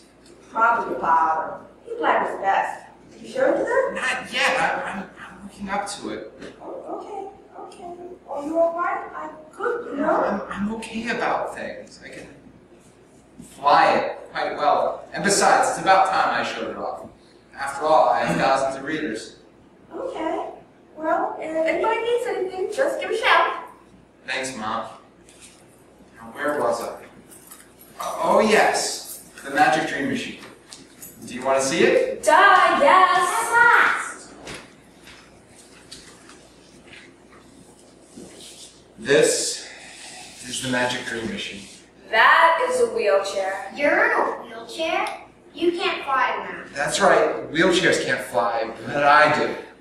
But if you're in a wheelchair, that means that you... I can't walk, but I fly. At least my imagination does. It takes me to wonderful places. Ever since the accident, it's been a lot of trouble to get out anywhere, so I've daydreamed. At first, it was just for my own entertainment, but then I wrote down my stories for Mom to read. She started showing them to people. Pretty soon, they all wanted me to send them to a publisher. You write stories? Have you read any of them? You might have. Here. Try this one. It's my first. Sit back. Relax. Put yourselves into the story. Enjoy the ride. Annie, read it out loud. I think he wants us all to go on this ride together. A fish story. Once upon a time, there was a very great fish, Martha.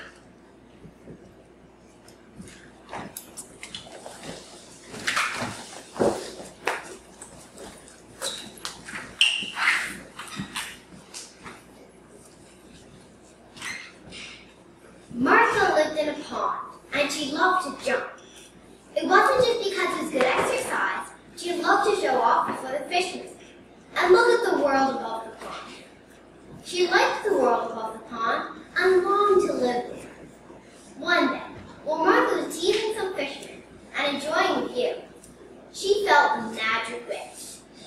Now, as everyone knows, when you feel the magic wind, you can make 3 wishes.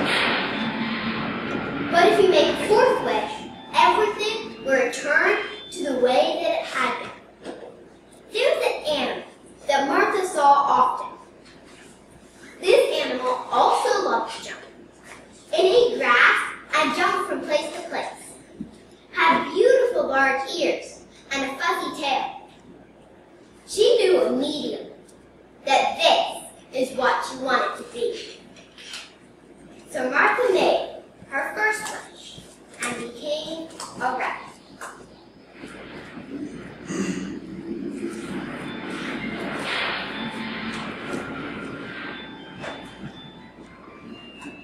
All day long, she hopped about, ate grass and other wonderful tasty things that she found among the cracks.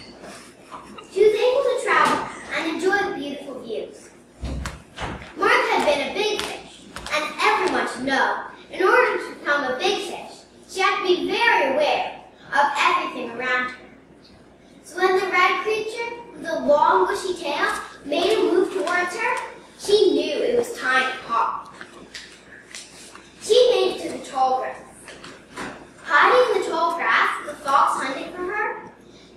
She decided to use her second wish and become something safer. She wished that she could become whatever it was that hunted the red creature. Immediately, she became a hound. In the next minute, with a great leap and a growl, the former enemy was no longer to be seen. Like the hound was even better. She could roam about the world faster and further. For several days, Martha traveled in the world till all of a sudden she realized she was hungry. She needed to eat. She did not know what this creature was supposed to eat. After days of nothing to eat, she gave up. As she lay in the tall grass, something strange happened. 2 creatures that walked on her hind legs appeared and helped her to a large, enclosed place. It was warm, and there were many strange smells. What happened next was really unbelievable. One of the hind walkers approached her, carrying 2 strange objects. One contained water, and the other contained something that smelled wonderful. Martha knew instantly that this was food. She could not understand why this creature would bring food to her. She was hungry, so she ate and drank. Afterwards, she lay in the warmth of the place and enjoyed the sound of the smells. Soon, she was fast asleep. When she awoke, Martha found that the hind walker was calling to her, and she knew that he wanted her to follow. They walked all the way to the pond. The hind walker carried a stick with a long vine attached to it.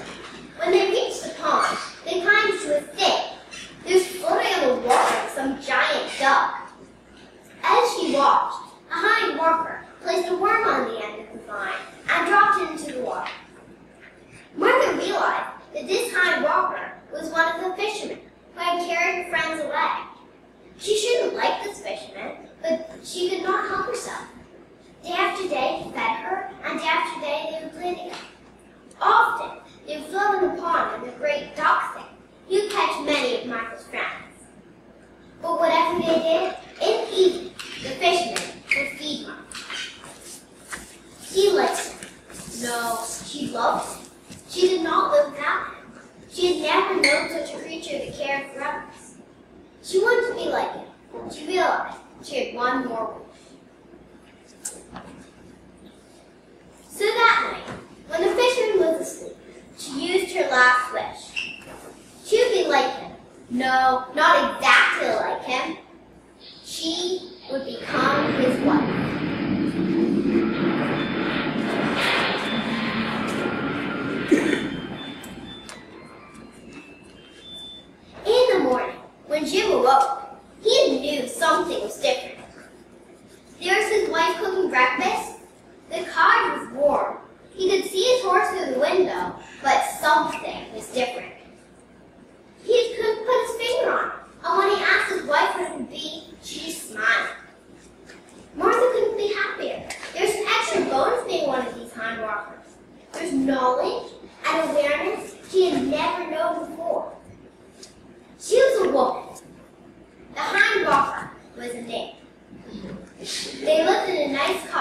boat, stare at the sky, and just dream.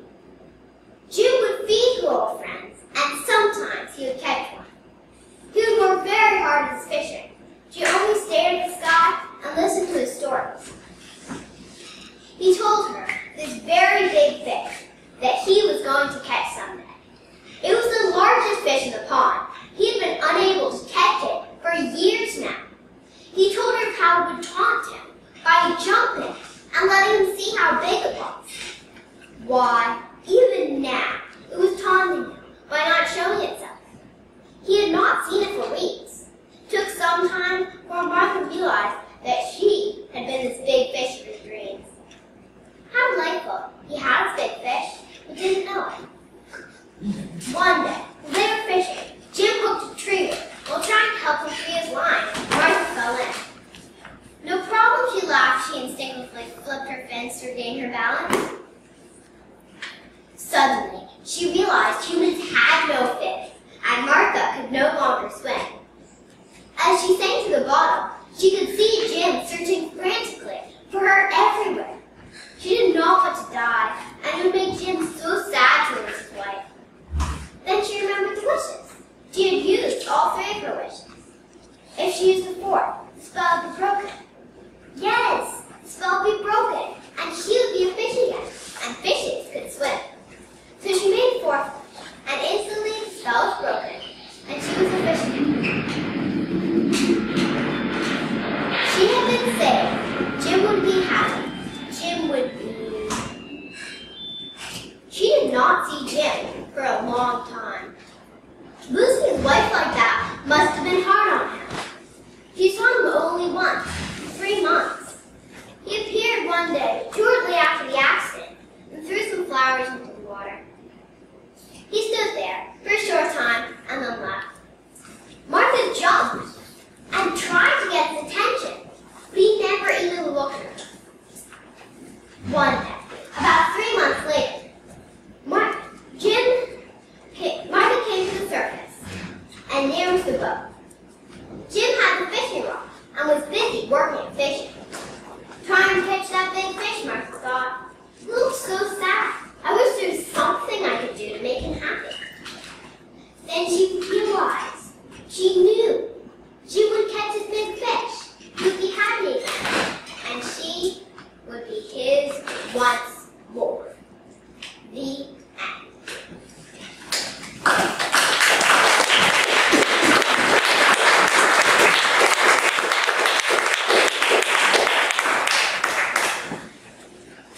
Wow, that was a great ride. I see what you mean. I closed my eyes and I could see everything. The fox, the horse, the hound, everything. That was sad. Are you sad, Matthew? Well, I was sad when I wrote it, but that's not what it's about. It's about wanting to be something that you're not. It's about remembering what you used to be. And it's about dealing with whatever situation you find yourself in. And it's about love. Do you have someone to love, Matthew? Well, of course I do. I have my mom. And more importantly, I have all of you. Us? Yes, you. And everyone who reads my stories. They're gifts from the Magic Dream Machine, given with love. So let's drop our lines in the water, we'll catch another story, and we'll all go for another ride on the Magic Dream Machine. Yes, another ride! Tell us another. With love.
first.